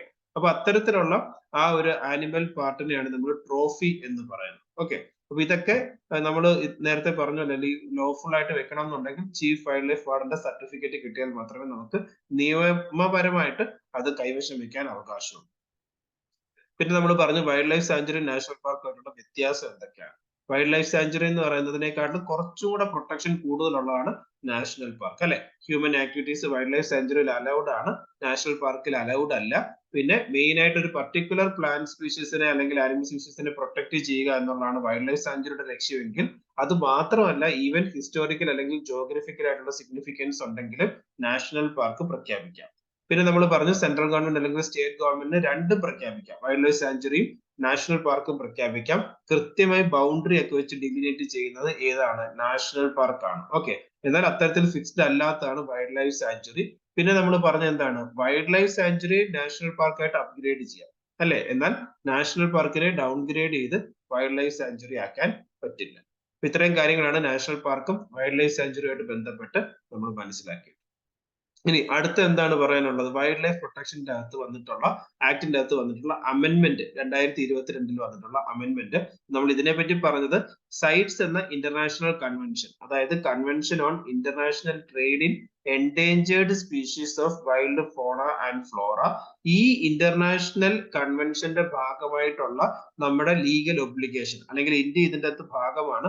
അപ്പൊ അതിൽ പരാമർശിച്ചിരിക്കുന്ന കാര്യങ്ങൾ ഇന്ത്യയിൽ നിയമമായിട്ട് അതും കൂടെ കൊണ്ടുവരാൻ വേണ്ടിയിട്ടാണ് ഈ വൈൽഡ് ലൈഫ് പ്രൊട്ടക്ഷൻ ആക്ടിന്റെ അകത്ത് എന്ത് വന്നത്, ഭേദഗതി വന്നത്, അഥവാ അമെന്റ്മെന്റ് വന്നത് എന്ന് നമ്മൾ പറഞ്ഞു. ഇനി എന്തൊക്കെയാണ് പ്രധാനപ്പെട്ട ഭേദഗതികൾ? ഒന്ന്, 6 ഷെഡ്യൂൾ ഉണ്ടായിരുന്നതിനെ 4 ആക്കി മാറ്റി എന്ന് നമ്മൾ പറഞ്ഞു, അല്ലെ. വെർമിന്റെ ഷെഡ്യൂൾ എടുത്ത് കളഞ്ഞു. 2 ഷെഡ്യൂൾ എന്ന് പറയുന്ന ആനിമൽസിന് വേണ്ടി മാറ്റി വെച്ചു, ഷെഡ്യൂൾ 1ഉം ഷെഡ്യൂൾ 2ഉം. ഷെഡ്യൂൾ 3 എന്ന് പറയുന്ന പ്ലാന്റ്സിന് വേണ്ടിയിട്ടും ഷെഡ്യൂൾ 4 എന്ത് ചെയ്തു? ഈ സൈറ്റ്സ് പ്രകാരമുള്ള അപ്പൻഡിക്സ് 1, 2, 3 വരുന്ന സ്പീഷീസുകളെ ഉൾപ്പെടുത്താനായിട്ട് 4ാമത്തെ ഷെഡ്യൂൾ മാറ്റി വെച്ചു. അപ്പൊ അങ്ങനെ 4 ഷെഡ്യൂളുകളാണ് വൈൽഡ് ലൈഫ് പ്രൊട്ടക്ഷൻ ആക്ടിൽ ഉള്ളത് എന്നുള്ള ഒരു മേജർ ചേഞ്ച് വന്നത് ഏതിലൂടാണ്? 2022 ഭേദഗതിയിലൂടാണ്. പിന്നെ അടുത്തൊരു ഇമ്പോർട്ടന്റ് പ്രൊവിഷൻ എന്താണ് നമ്മൾ പറഞ്ഞത്? ഇത്തരത്തിൽ വൈൽഡ് ലൈഫ് പ്രൊട്ടക്ഷൻ ആക്ടുമായിട്ട് ബന്ധപ്പെട്ട കാര്യങ്ങൾ ഇംപ്ലിമെന്റ് ചെയ്യാനും സൈറ്റ്സ് കൺവെൻഷൻ ഇന്ത്യയിൽ നടപ്പാക്കാനുമായിട്ട് ആരെ അധികാരപ്പെടുത്തി അല്ലെങ്കിൽ ചുമതലപ്പെടുത്തി? Additional director general of forest. Okay, ആ റാങ്കിലുള്ള ഒരു ഉദ്യോഗസ്ഥരെ മാനേജ്മെന്റ് അതോറിറ്റി ആയിട്ട് ചുമതലപ്പെടുത്തുന്നതായിട്ട് ഈ അമെന്റ്മെന്റിൽ പറയുന്നുണ്ട്. അദ്ദേഹം പ്രവർത്തിക്കുന്നത് മറ്റൊരു സയന്റിഫിക് അതോറിറ്റിയുടെ മാർഗനിർദ്ദേശങ്ങൾ അനുസരിച്ചായിരിക്കും അല്ലെങ്കിൽ സഹായത്താലായിരിക്കും. ഓക്കെ, പിന്നെ നമ്മൾ പറഞ്ഞ എന്താണ്? Captive elephant. ഓക്കെ, ഈ ഈവൻ ഓണർഷിപ്പ് റൈറ്റ്സ് ഉള്ള ആളാണെങ്കിൽ പോലും റിലീജിയസ് ആയിട്ടുള്ള അല്ലെങ്കിൽ മറ്റ് പരിപാടികൾക്ക് എലിഫന്റ് പോലുള്ള സ്പീഷീസുകളെ ഉപയോഗിക്കുമ്പോൾ സെൻട്രൽ ഗവൺമെന്റ് നൽകിയിരിക്കുന്ന ടേംസ് ആൻഡ് കണ്ടീഷൻസ് അല്ലെങ്കിൽ മാർഗനിർദ്ദേശങ്ങൾ എന്തൊക്കെയാണോ അത് കൃത്യമായിട്ട് ഫോളോ ചെയ്യാൻ ബാധ്യസ്ഥനാണ് എന്ന് പറയുന്നു. പിന്നെ നമ്മൾ പറഞ്ഞത് ഇൻവേഴ്സീവ് ഏലിയൻ സ്പീഷീസുമായിട്ട് ബന്ധപ്പെട്ട കാര്യമാണ്. അതായത് അമെന്റ്മെന്റിൽ പറയുന്നത് എന്താണ് ഇൻവേഴ്സീവ് ഏലിയൻ സ്പീഷീസ്? അതായത് നാച്ചുറൽ ആയിട്ട് ഒരു എക്കോസിസ്റ്റത്തിൽ ഇല്ലാത്തതും മറ്റൊരു സ്ഥലത്ത് നിന്ന് അവിടേക്ക് വന്നതുമായിട്ടുള്ള സ്പീഷീസ് ആണ് ഏലിയൻ സ്പീഷീസ്. അത് ചിലപ്പോൾ ഒരുപക്ഷെ എന്താണ് സർവൈവൽ ഓഫ് ദ ഫിറ്റസ്റ്റ് എന്നുള്ള രീതിയിൽ അത് അങ്ങ് വളരെയധികം നമ്പേഴ്സ് കൂടാൻ സാധ്യതയുണ്ട് ആ എക്കോസിസ്റ്റത്തിൽ. അപ്പൊ അവിടെ നാച്ചുറൽ ആയിട്ട് ഉണ്ടായിരുന്ന സ്പീഷീസുകളുടെ ലൈഫിനെ അത് അഫക്ട് ചെയ്യും. അപ്പൊ അത്തരത്തിലുള്ള ഇൻവേഴ്സീവ് ഏലിയൻ സ്പീഷീസുകളെ റെഗുലേറ്റ് ചെയ്യാൻ അവയുടെ ട്രേഡ് അല്ലെങ്കിൽ പൊസഷൻ അത് റെഗുലേറ്റ് ചെയ്യാനും ആർക്ക് അധികാരമുണ്ട്? സെൻട്രൽ ഗവൺമെന്റ് അധികാരമുണ്ട് എന്ന് ഈ അമെന്റ്മെന്റിൽ പരാമർശിക്കുന്നുണ്ട്. പിന്നെ പറഞ്ഞ എന്താണ്? സെൻട്രൽ ഗവൺമെന്റിന് കൺസർവേഷൻ റിസർവ് നോട്ടിഫൈ ചെയ്യാം. ഓക്കെ, കൺസർവേഷൻ റിസർവ് നമ്മൾ എന്താണെന്ന് പറഞ്ഞു. നാഷണൽ പാർക്ക് അല്ലെങ്കിൽ വൈൽഡ് ലൈഫ് സാങ്ച്വറിയുടെ ചുറ്റും വരുന്നതാണ് കൺസർവേഷൻ റിസർവ്. അത് നോട്ടിഫൈ ചെയ്യാൻ സാധാരണഗതിയിൽ സ്റ്റേറ്റ് ഗവൺമെന്റ് ആണ് നോട്ടിഫൈ ചെയ്യുന്നതെന്ന് നമ്മൾ പറഞ്ഞു. സെൻട്രൽ ഗവൺമെന്റിനെയും അധികാരപ്പെടുത്തുന്നതാണ് ഈ വൈൽഡ് ലൈഫ് പ്രൊട്ടക്ഷൻ ആക്ടിനത്തെ ഒരു ഭേദഗതി. ഓക്കെ, ഇപ്പൊ റീസെന്റ് ആയിട്ട് വന്ന ഭേദഗതി. പിന്നെ അടുത്തൊരു കാര്യം എന്താണ്? ഇത്തരത്തിൽ വോളണ്ടറി ആയിട്ട് നമുക്ക് എന്തെങ്കിലും ഒരു ക്യാപ്റ്റീവ് എലിഫന്റ് ഇത്തരത്തിൽ ഇല്ലീഗൽ ആയിട്ട് കയ്യിലുണ്ടെന്നുണ്ടെങ്കിൽ നിങ്ങൾ എത്രയും പെട്ടെന്ന് ചീഫ് വൈൽഡ് ലൈഫ് വാർഡന്റെ അടുത്തത് സറണ്ടർ ചെയ്യണം.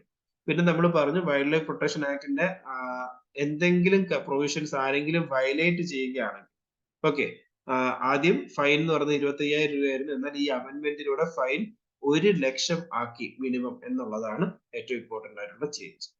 ഓക്കെ, അപ്പൊ ഇത്രയും കാര്യങ്ങളാണ് നമ്മൾ വൈൽഡ് ലൈഫ് പ്രൊട്ടക്ഷൻ ആക്ട് എന്ന് പറയുന്ന ഏറ്റവും ഇമ്പോർട്ടന്റ് ആയിട്ടുള്ള ലെജിസ്ലേഷൻ പഠിക്കുമ്പോൾ മനസ്സിലാക്കുക. അപ്പൊ ഇതുമായിട്ട് ബന്ധപ്പെട്ട് ഞാൻ അഡീഷണൽ ആയിട്ടുള്ള കുറച്ച് ടാസ്കുകൾ പറഞ്ഞിരിക്കുന്നത് നിങ്ങൾ ഓരോരുത്തരും നോക്കിയിട്ട് വരണം. കേരളത്തിൽ എത്ര നാഷണൽ പാർക്ക് ഉണ്ട്? കേരളത്തിൽ എത്ര വൈൽഡ് ലൈഫ് സാങ്ച്വറി ഉണ്ട്? കേരളത്തിൽ എത്ര കമ്മ്യൂണിറ്റി റിസർവ് ഉണ്ട്? കേരളത്തിൽ കൺസർവേഷൻ റിസർവ് ഉണ്ടോ? കേരളത്തിൽ എത്ര ടൈഗർ റിസർവ് ഉണ്ട്? നമ്മൾ ഈ പറയുന്ന പോർഷൻസ് തിയറി സബ്ജക്റ്റുകളെല്ലാം കഴിഞ്ഞതിന് ശേഷം നമ്മൾ മാപ്പ് ബേസ്ഡ് ആയിട്ട് എല്ലാ കാര്യങ്ങളും ഡീറ്റെയിൽ ആയിട്ട് പഠിക്കും. ഓക്കെ, അപ്പൊ ഞാൻ പറഞ്ഞു എക്സാം പോയിന്റ് ഓഫ് വ്യൂ അത്തരത്തിലും ചോദ്യം വരാം.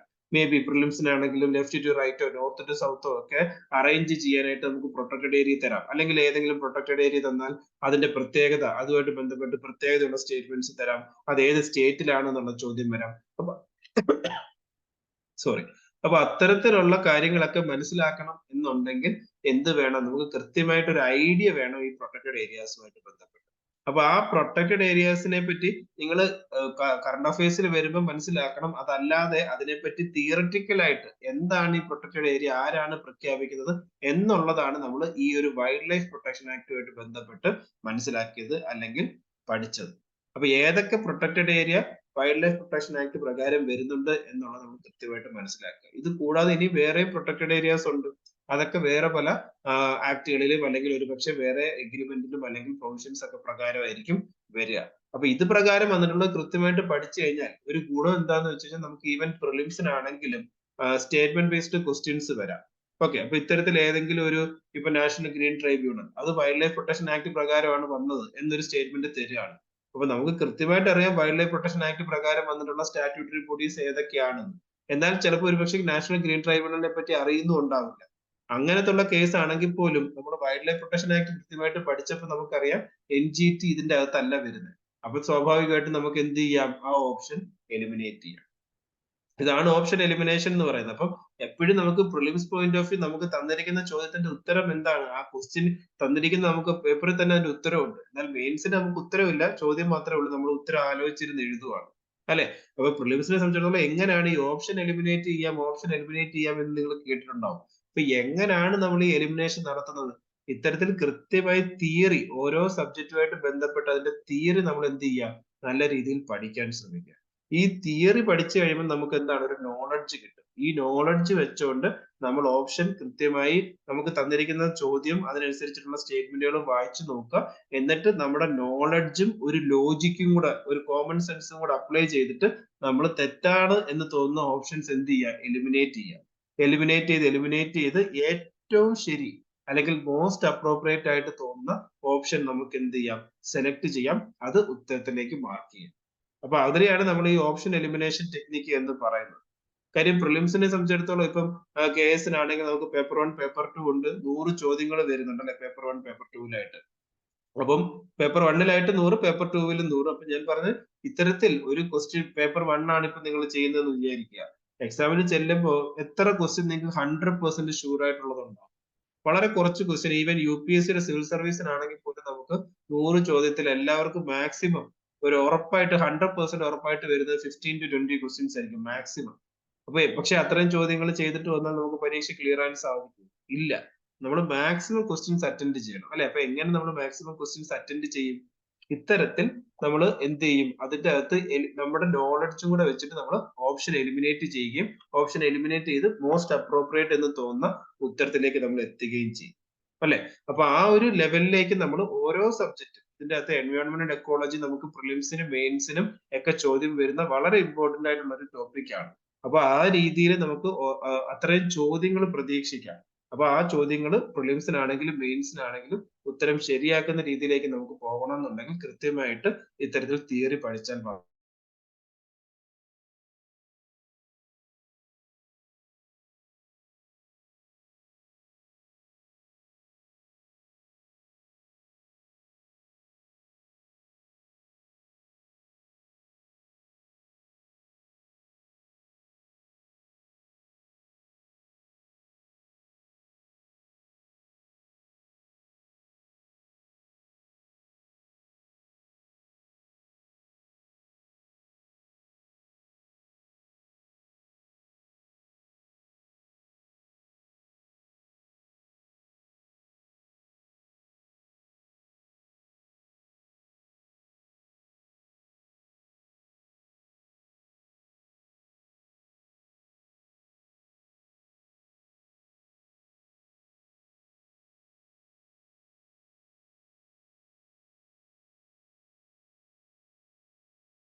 ഓക്കെ, എന്തോ ഒരു ടെക്നിക്കൽ ഇഷ്യൂ ആയിരുന്നു എന്ന് തോന്നുന്നു. ഓക്കെ, ശരി. അപ്പൊ ഞാൻ പറഞ്ഞു വന്നതെന്ന് വെച്ച് കഴിഞ്ഞാല് ഇത്തരത്തിൽ നിങ്ങൾക്ക് തന്നിരുന്ന അഡീഷണൽ ടാസ്കും കൂടെ നിങ്ങൾ കൃത്യമായിട്ട് നോക്കുക. എന്താണ് പറഞ്ഞത്? കേരളത്തിലെ ടൈഗർ റിസർവ്, നാഷണൽ പാർക്കുകൾ, wild life sanctuary, conservation reserve, പിന്നെ കമ്മ്യൂണിറ്റി റിസർവ്. ഓക്കെ, അപ്പൊ ഇത്രയും കാര്യങ്ങളും കൂടെ കൃത്യമായിട്ട് നോക്കിയിട്ട് വരിക. നമുക്ക് നെക്സ്റ്റ് ക്ലാസ്സിൽ ബാക്കിയുള്ള ലെജിസ്ലേഷൻസും ഈ ഒരു പരീക്ഷയുമായിട്ട് ബന്ധപ്പെട്ട് പ്രീവിയസ് ഇയർ ക്വസ്റ്റ്യൻസും പ്രിലിംസിന്റെ മെയിൻസിന്റെയും ചോദ്യങ്ങളും അത് സിലബസുമായിട്ട് കണക്ട് ചെയ്ത് എങ്ങനെ മനസ്സിലാക്കണം എന്നുള്ളതും കൂടെ നമുക്ക് നെക്സ്റ്റ് ക്ലാസ്സിൽ ഡീറ്റെയിൽ ആയിട്ട് ഡിസ്കസ് ചെയ്യാം. ഓക്കെ, അപ്പൊ ഇത്രയും കാര്യങ്ങൾ പറഞ്ഞുകൊണ്ട് നമുക്ക് തൽക്കാലം ഇന്നത്തെ സെഷൻ വൈൻഡപ്പ് ചെയ്യാം. പറഞ്ഞ കാര്യങ്ങളൊക്കെ യൂസ്ഫുൾ ആയി, ക്ലിയർ ആയി എന്ന് വിചാരിക്കുന്നു. ഈ പോയിന്റ്സ് ഒക്കെ നിങ്ങൾ നോട്ട് ഡൗൺ ചെയ്യുക. ഈ പോയിന്റ്സ് ആയിട്ട് പറഞ്ഞ പല കാര്യങ്ങളും പ്രിലിംസിന് സ്റ്റേറ്റ്മെന്റ് ആയിട്ട് വരാം. ഇത് ഓരോന്നും മെയിൻസിന് സെപ്പറേറ്റ് ആയിട്ട് ചോദ്യങ്ങൾ വരാം. ഇപ്പൊ വൈൽഡ് ലൈഫ് പ്രൊട്ടക്ഷൻ ആക്ട് ഒക്കെ റീസെന്റ് ആയിട്ട് ഭേദഗതി വന്നതുകൊണ്ട് മെയിൻസിനാണെങ്കിൽ പോലും അത് നമുക്ക് ഡയറക്റ്റ് ആയിട്ട് ചോദ്യം വരാൻ സാധ്യതയുള്ള ടോപ്പിക്കാണ്. ഓക്കെ, അപ്പം ശരി. അപ്പൊ ഇത്രയും കാര്യങ്ങൾ പറഞ്ഞുകൊണ്ട് നമുക്ക് തൽക്കാലത്തേക്ക് പിരിയാം. നെക്സ്റ്റ് സെഷനിൽ കാണാം. Okay, thank you. Bye. Good night.